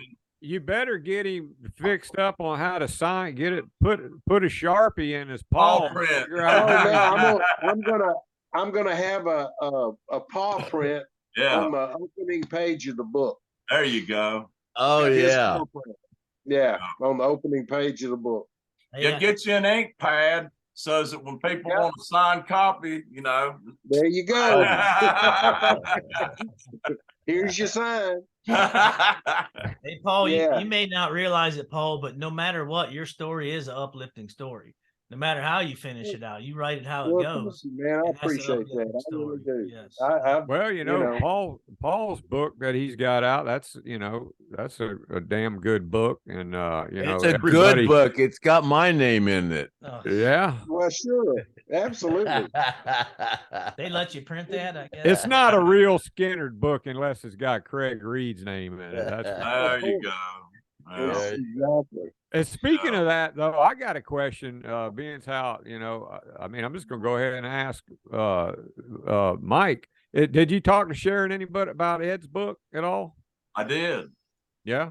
Anything you can And, share? She's waiting on pictures. She asked me if I had any pictures. Right. There's Right. a couple things. Yeah. There's she's got to get photo credits. And I think she said she like her and maybe it was somebody else just edited slightly, not the content of it, just some maybe, which was surprising to me because Ed King had a command of the English language. He had a great vocabulary. His punctuation was impeccable. His word, he had great handwriting. I for him to make any kind of mistake in that, you know, to me it's crazy that it happened because he was meticulous. But I did read some of it, and it's going to be fantastic. But she's got it's done. It's just legal stuff that she's got to go through. So Yeah. oh, man, we had a great time. It had such a different sense of humor than And he any. was, No doubt. But right before he died, he had the list of funeral music. Yeah. I know. What about the whole unknown hitting thing with that? Oh, watched unknown hitting, man, that's Yeah, crazy. I watched He this. thought that was funny as Oh yeah, hell. he loved Henson. That guy's original. When he was on Yeah. stage with him and he shoots at his But- guitar and stuff, I But was like, you know, Henson that can guy's a play, butthole. right, Mike? Have you Yeah, heard yeah, Henson? hell yeah, he That guy play. can play. Yeah, he plays he his can. ass off. I mean, he plays that. He's got that country western style, that Oh, twang in it. You oh, know. I'll tell you what, for about 10 minutes, I didn't like the guy. I can tell you that. I was watching it going, what a jerk. Until I found out he's a really good That's his actor. shtick. I mean, That's his Yeah. shtick, man. That's what he does. That's his shtick. That's his deal. I'm a fan for life of Henson. I love that Henson. I Jared's guess he's got that married to a woman that's just young and beautiful. Oh yeah, Billy. yeah. She's Oh, real yeah. nice too. I talked. hell to with her, having you him know, on. Let's mess- have her on. All right, I got a Sharon's that two-part guitar. question. Sharon's Joey got that Edwards. guitar that Ed broke on stage down Oh there. yeah. Yeah, she had. I seen it. I picked it up. It was. Did you? Still had it. No Yeah. kidding. Oh wow. That's cool. We're past the hour and a half mark. Now, Yeah, Okay. let me do this two-part question. It's Joey Edwards, and he's basically, I'll break it down, and he wants to know how Paul Abraham got hooked up with Billy Ray Cyrus. That's part one. And then he mentions Mike ESTES. Ed's main guitar was a Pensa Sir. Yeah. And he wanted to know a little bit about, did you ever play that? So let's start with Paul and how you got hooked up with Billy Ray, and then we'll go into Mike ESTES on that Pensa. Well, when I left Skynyrd, my first gig wasn't Billy Ray. It was a country artist named Michael Peterson, and I worked for him for 9 months. I did his whole tour of that year, 1998. And then 1999, I'm sitting down at the house, and me and my wife are talking about maybe I'll just get a real job and get off the road. And then Ed called me out of the blue, and he said, Paul, Billy Ray Cyrus is looking for a tour manager, and I told him about you, and he wants to talk to you. And I said, okay. And so I went out to Billy's farm and we talked for, maybe an hour, 2 hours, and he hired me pretty much on the spot. And I worked with him on and off for about 12 years because he was doing TV and this and that, and movies and all this kind of stuff. And so, but I tell you what, there was no easier job in the world that I could have had after working for Skynyrd. I tell you, I mean, it was like a walk in the park. And his guys, the Sly Dog, his band, man, you talk about having some fun. We had us a ball the whole time. We'd go to national parks, and we went to Jackson Hole, Wyoming, and stayed for about 5 days one time. Just and Billy would give us the free reign to go do all this stuff. Paul, give us a rundown of what the day in the life of a manager for Billy Ray Cyrus was like. What was the tasks? Dude, I didn't do nothing, man. All of my stuff came on the advance. I mean, basically, I would go in, the band setting up. I'd go in, work up guest lists, work up meet and greet passes, which used to be a lot of people. Billy Ray, he'd see 100 people a night easy. Wow. And then basically sit there and wait on him to fly in on a damn private jet. He'd fly in, we'd do the show, do a little meet and greet, get him back on a plane. He's headed back to California. So it was, my job with him was seriously a walk in the park. How about Skynyrd? What was so difficult about the Skynyrd part? I see Mike laughing. The first thing I would do every morning when I wake up on the bus, and I'm wondering if anybody on that other bus got any sleep last night. So I wake up worrying about that shit. Hey, Paulie, we didn't. I know you didn't, man. There was so many nights I'd walk up there and I said, oh Lord, these guys been up all night. And then we'd end up being up damn near all day. I still remember that. I still remember the night that Paul had to go over to the Milk and Cookies bus and talk to everybody about stuff. Yeah, they came over and said they got problems. They got problems over on that other bus that we were on. So he come over. Paul, what was like one of the most daunting tasks that you ever had as a Lynyrd Skynyrd manager? When I hit Johnny between the eyes. And that was on an earlier podcast. That was on. So I won't expound. But, so if you want to go back and binge watch that, so there were other things. There were other things too. The James Taylor concert that we went to. Me and Gary and Dale and Steve Lockhart and Johnny. And our first stop was the liquor store. It was after the band. The band had done 6 basic tracks at Emerald Studios, and Gary says, let's go out and see somebody tonight. Who's in town? I found out James Taylor was there and said, oh hell yeah, let's go. Cool. Gary so he was a James Taylor fan. Oh yeah, well yeah, I mean everybody is. But anyway, we get Steve goes in the liquor store. They already got maybe a 8-ball or something like that in the van with them. And I'm like, oh, they was playing it's pool. gonna be a long night, man. It's gonna be a long night. But it whatever is an 8-ball. Yeah, it ended up well at the show. Gary he was lit up, boy. I mean, he really was. We were sitting on about the 2nd or 3rd row, and he was trying to climb over the barricade to get up on stage. No, I'm telling you, man. Really? Yeah, that's the truth. Yeah. And then later on that night, it ended up with Johnny and Gary getting in a fight out in the courtyard of the Residence Inn. Oh yeah, I showed up that night down to the Residence Inn. Well, I got there right when that happened. Yeah, it was so funny. So Imagine The, being somebody that stayed there. That'd be like the greatest night ever at a Residence So- Inn. Yeah, well, Right. they probably weren't too enthusiastic about two damn hippies out there in the damn slide. Well, what happened? As soon as they hooked up, Big Lou was out there with them, and Big Lou knew where my room was. He slammed on the side of the wall, and I look out the window and I see what's going on. I run out there and I grab Johnny. He grabs Gary, and just as soon as we got our hands on them, the damn sprinklers came on. And I mean, we were sliding around in the grass, and Oh, I, it it's a didn't wonderful stop night. you, huh? No shit, no, but the cops came. Somebody called the cops, and they came to my room, and it turned out it was a Brentwood cop who was a big Skynyrd fan, and he was treated very well. I brought him down to the studio one day to listen to him record, and it was crazy. But yeah, that was a pretty daunting pass.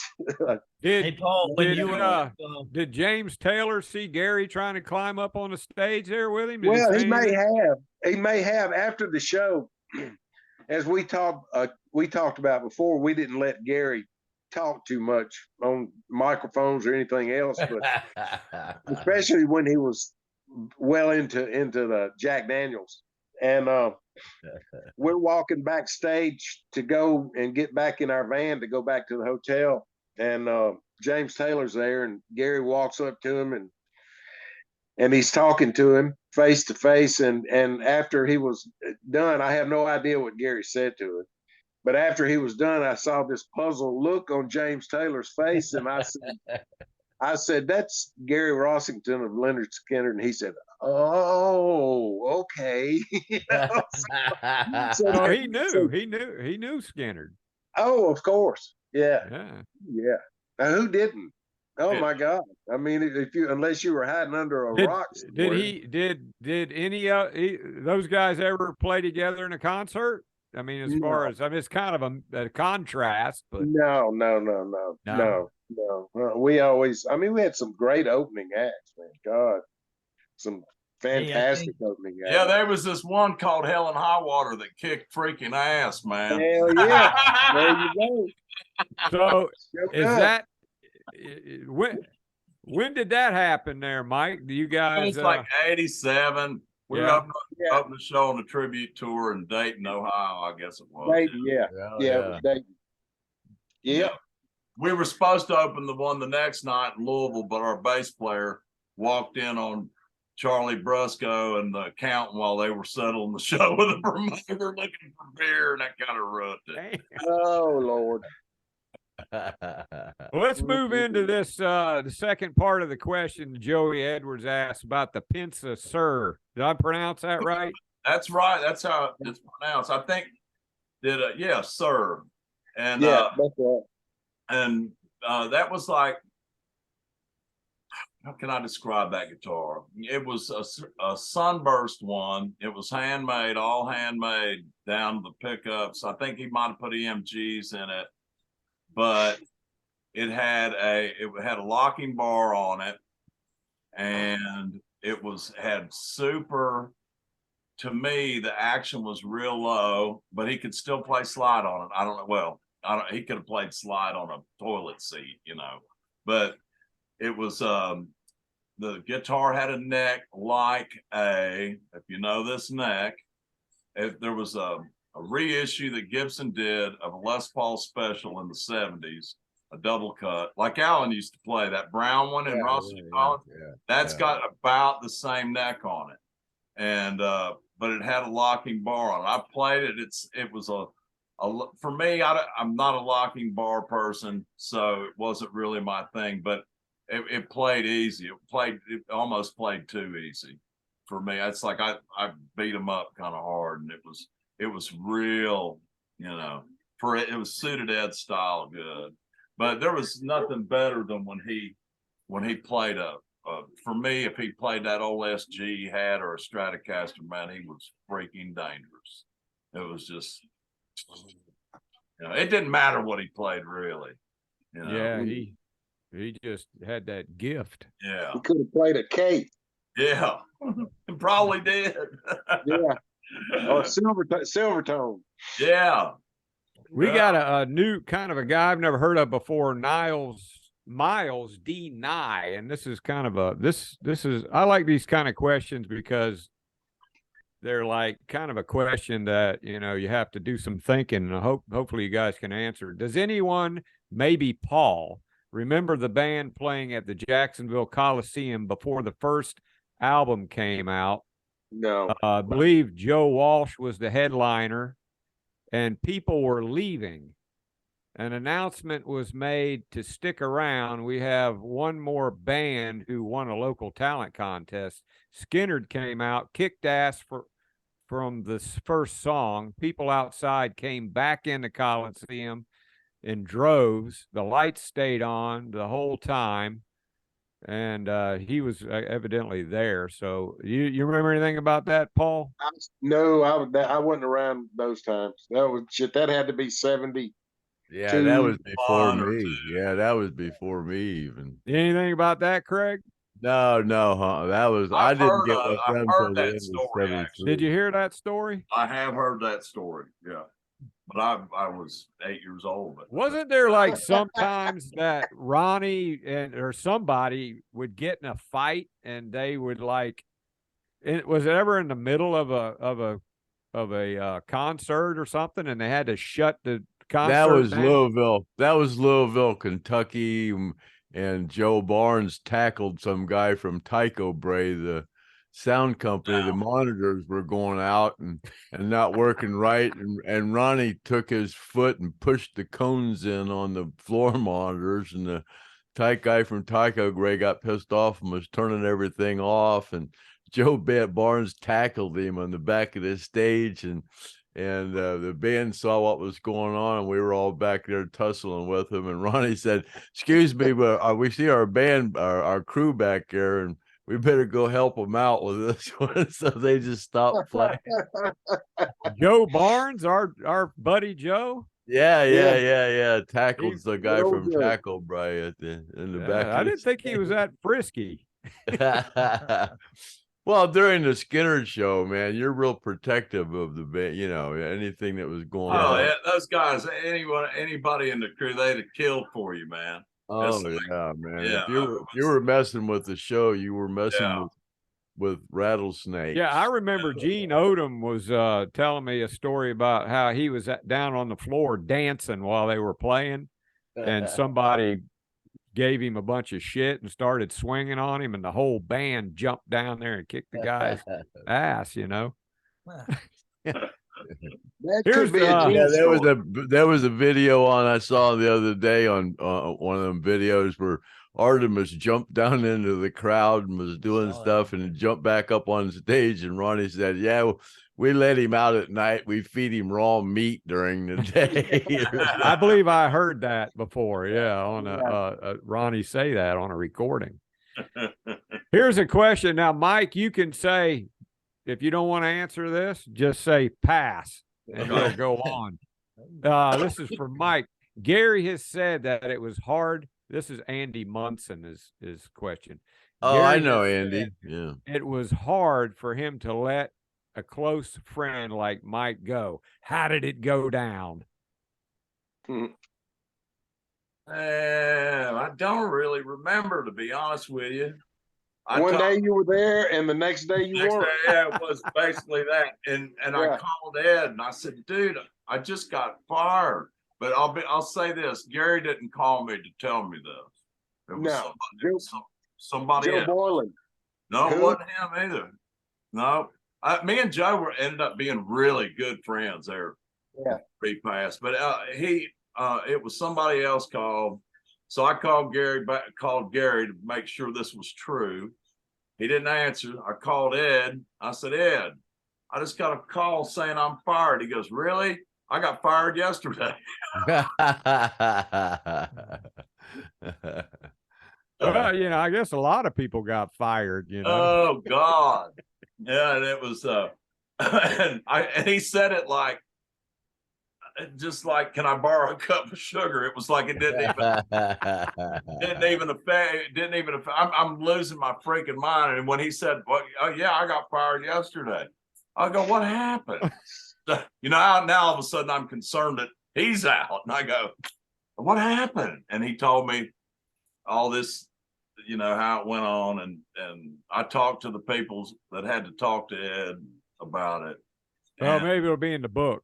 And they weren't happy about me or Ed, neither one being gone. The people that most of the management didn't want either one of us gone. So after I talked to, at least that's what they said. So, and I talked to several people that work behind the scenes in the organization, and they called me and said, you know, stuff like, you know, you realize you're getting effed on this, right? And I was like, yeah, I guess I am, but you know, what are you gonna do? It's like I don't want to be somewhere that I ain't wanted, you know. So, but the whole thing that went on, it goes a lot deeper than that. It was, the problem was, and it's ironic when you look at what's going on with the band now. There's a bit of irony because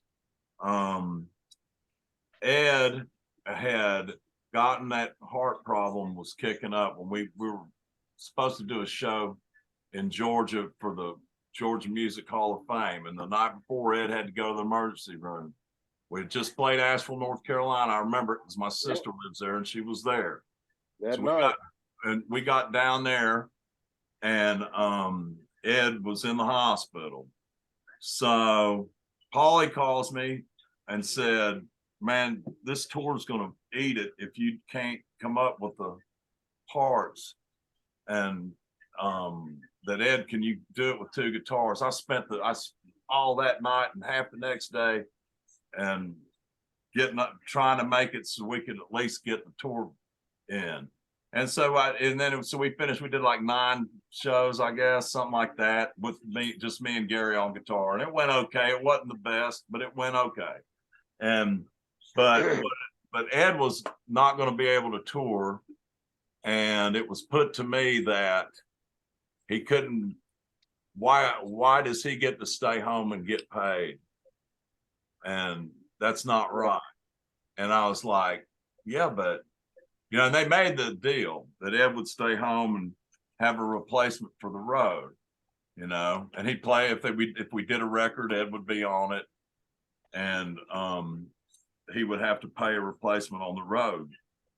So I found a replacement and took him down to Ed's, and Ed said, yeah, man, great. And so. Is that Randy? Randy, yeah, everybody agreed on it. And next thing I know, it was unagreed on. So. So there's a lot to it. There's way more to it than what I just said, even. Way more. Yeah, it's like that there was, I don't want to say that they didn't like each other because I don't think it's true, but Gary and Ed, they'd have their occasional problems. I got between them one day at rehearsal, man. I said, ain't neither one of you can kick my ass. they both turned, went the other way. Hey, Mike, a lot of people probably don't, you probably can answer this better than anybody, but you know, Ed's heart starting to fail. Whenever he had a problem, did they like suggest, I mean, what was it? Was it like a valve, or what started the whole thing off? He'd had like a problem since he was young that never really raised its ugly head. He had congestive heart failure. And it was, you know, just for like 2 or 3 nights. I know Paulie and Craig, y'all remember this. He was like, you know, looking gray, man. I mean, it was not looking good, and pouring sweat, and not feeling good. And finally, you know, then he started taking oxygen before we went on. Even remember that? Yeah, oh yeah. And so, and finally, you know, he's a guy. No guy wants to go to the damn hospital. And finally, they had to take him in there, and it's congestive heart failure. That was his problem. There's a girl named Anna Ethington, and she runs a Skynyrd site, a real popular Skynyrd fan site, and she has congestive heart failure. And I don't think she minds me talking about it because pretty much everybody knows. But, you know, good old Ed King, he basically was her mentor up until he died, trying to help her out with, telling her this is what you need to do, this is what you need to expect. And bass player? No, Anna Ethington. Yeah. She's a female. She's just like a Skynyrd fanatic. Oh, Runs a Yeah, I fan met her site. down at your Survivors thing down Yeah, there. Return of the Survivors that I threw that gig in Lakeland. She was up on stage asking Craig questions. Believe it or not, she has congestive heart failure, but she's a real trooper, real trooper. Peggy Smith also. Yeah, her kidneys. Yeah, Ed did the same thing with her. Yeah, yeah, sure he did. Told her what to expect, and I still talk to her quite often. She was around years and years. Early, North Carolina, I think. You remember her, Craig? Oh yeah. But Mike, there's a girl bass player, Mike, named Savannah, that her grandmother asks questions on the show all the time. She's kind of a friend of the show, but she's been down there playing some Skynyrd. She played for like a year, and I think it was Craig or somebody shared a video, and I was like, "Wow, are you kidding me?" She's like, "What is she? 17. She's 17. Yeah, she plays. She's affiliated with Rock School. Okay. School of Rock. The School of Rock, and I took her up to the Rock and Roll Hall of Fame, and she was up there in that little studio they have up there where people just can get up and play. And she looks like a rock star, man. She was up there playing, and the guy that was in charge of that display right away caught attention to her and thought she was from some real famous band or something, and he was amazed that she'd only been playing for a year. She plays with her fingers. And Paul, they just put out one of those videos that's kind of like what Jeff's wanting to do. They just did one of those. Okay. Yeah, she wants to get involved. All right, we're going to run into this. It's going to be the last question, and that way, Craig getting up all night downloading this, and this is going to be another. We're like 5 minutes from being the second longest podcast. Yeah, Brandon Campbell. I don't know if you guys ever heard of Brandon Campbell. Yeah, I know who he is. Yeah, he's a techno man. That guy's he's something else. He's got a picture of this PV amp, and he says, show this to Mike. Of course, I can't show it to you. He says he'll know what it is. I'd like to have him discuss the PV Pacer. Oh, the Pacer. Yeah. Yeah, that is probably the best amp PV ever put out, man. It was like, that's the one, like, Craig's the one that turned me on to it. He had one, and there was I had an artist, actually. You had an artist. Alan had a Pacer. Alan had this. The artist is one they used on Street Survivor. Most of it recorded Street Survivor on an artist. Yeah. Right. Those things, but Alan had a Pacer, and it was like half the watts of an artist, but the same speaker. And it was a solid state amp. It didn't have tubes in it? No, I don't even think it had power. The artist had tubes in power. it.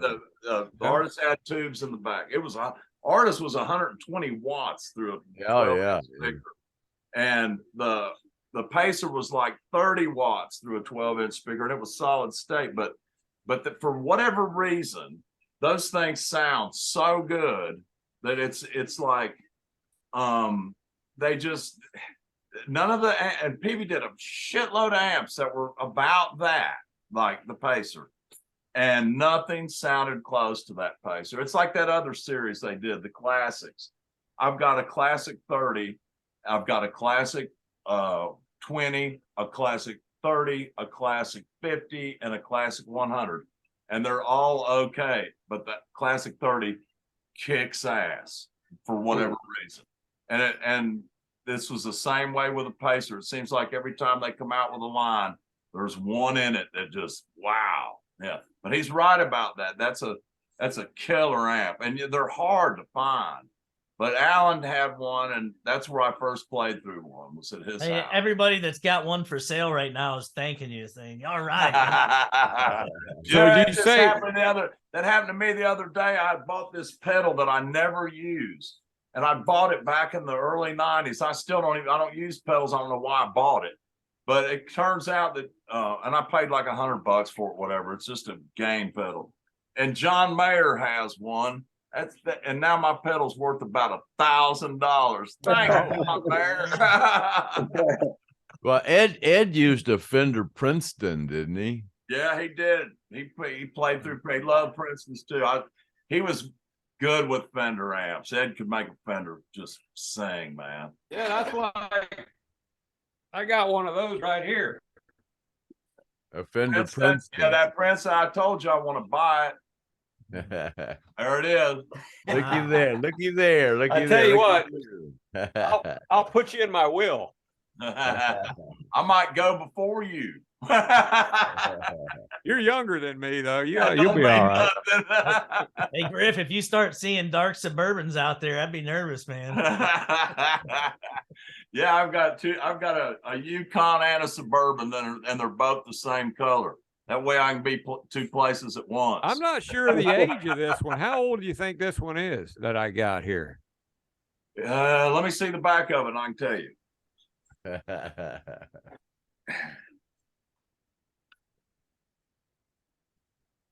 Okay, I can't really read it. What does it say about? It should say something California on the writing underneath that's where that socket is on the left. Fullerton. You can't Does see it it. say Fullerton?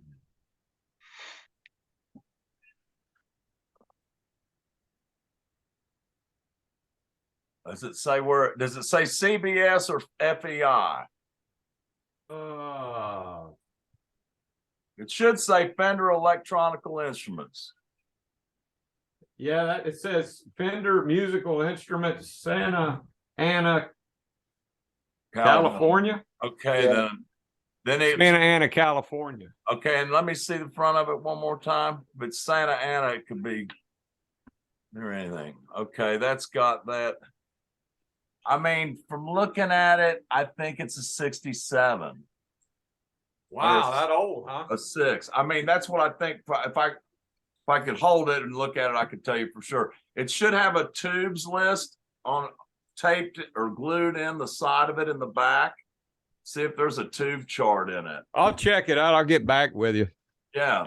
Don't sell that to nobody. I Man, want that thing amp. sounds great. I know yeah. they sound great. I want to buy it if you ever want to sell it. All right. You got first refusal. All right.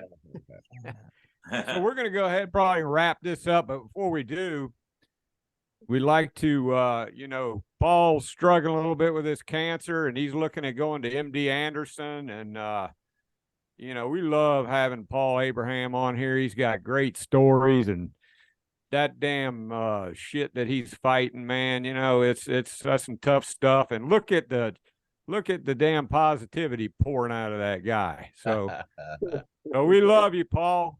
And, I love you, I'm gonna stay that way, man. Yeah, The I hope doctor- so.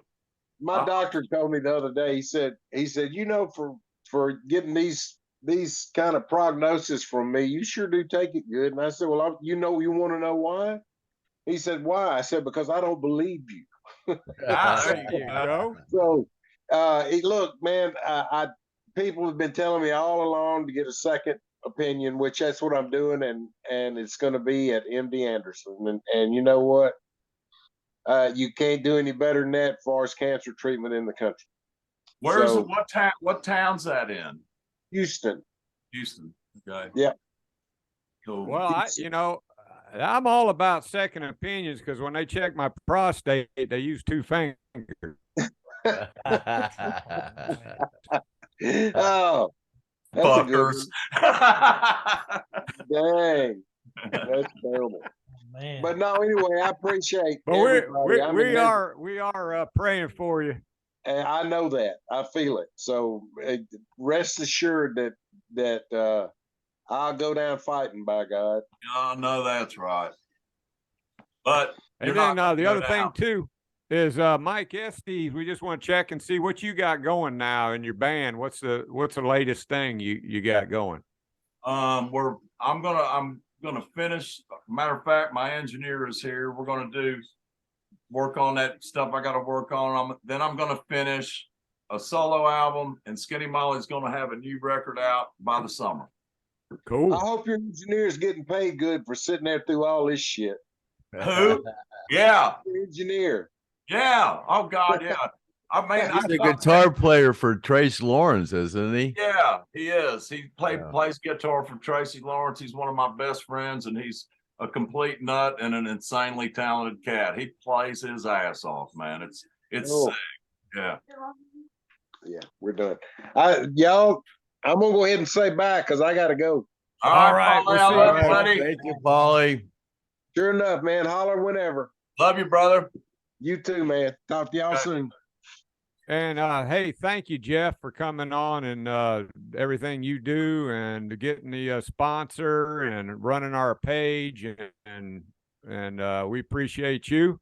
And you guys don't forget now, Mike Estes is going to be hooking us up with this Ed King, Mike Estes collaboration thing. So Yeah, and but then hopefully you can when give it's us ready, when it's ready to go and ready to be ordered, I'll tell y'all first. I'll announce here first. It's great meeting you, Jeff, man.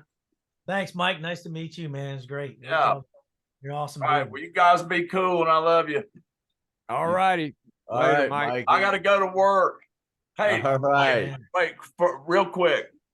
One of the first times I was with Craig, we had went to the Publix market, and he'd got about $180 worth of beer and alcohol and all this stuff, and he's putting it on the belt, and the lady says, "Looks like somebody's having a party." Craig goes, "I'm going to work." I'll see y'all. All right, Mike. Oh, God. I guess. All right. I guess we're going to wrap this up and we're going to close it off with happy trails to you till we meet again. And that was podcast 47. And so far, it's the second longest one we've had, and I doubt that we'll ever do another one 3 hours long. God, I hope not. So this is a wrap, and we're gonna call this 47 and cut. Yeah, we'll see ya. Yeah.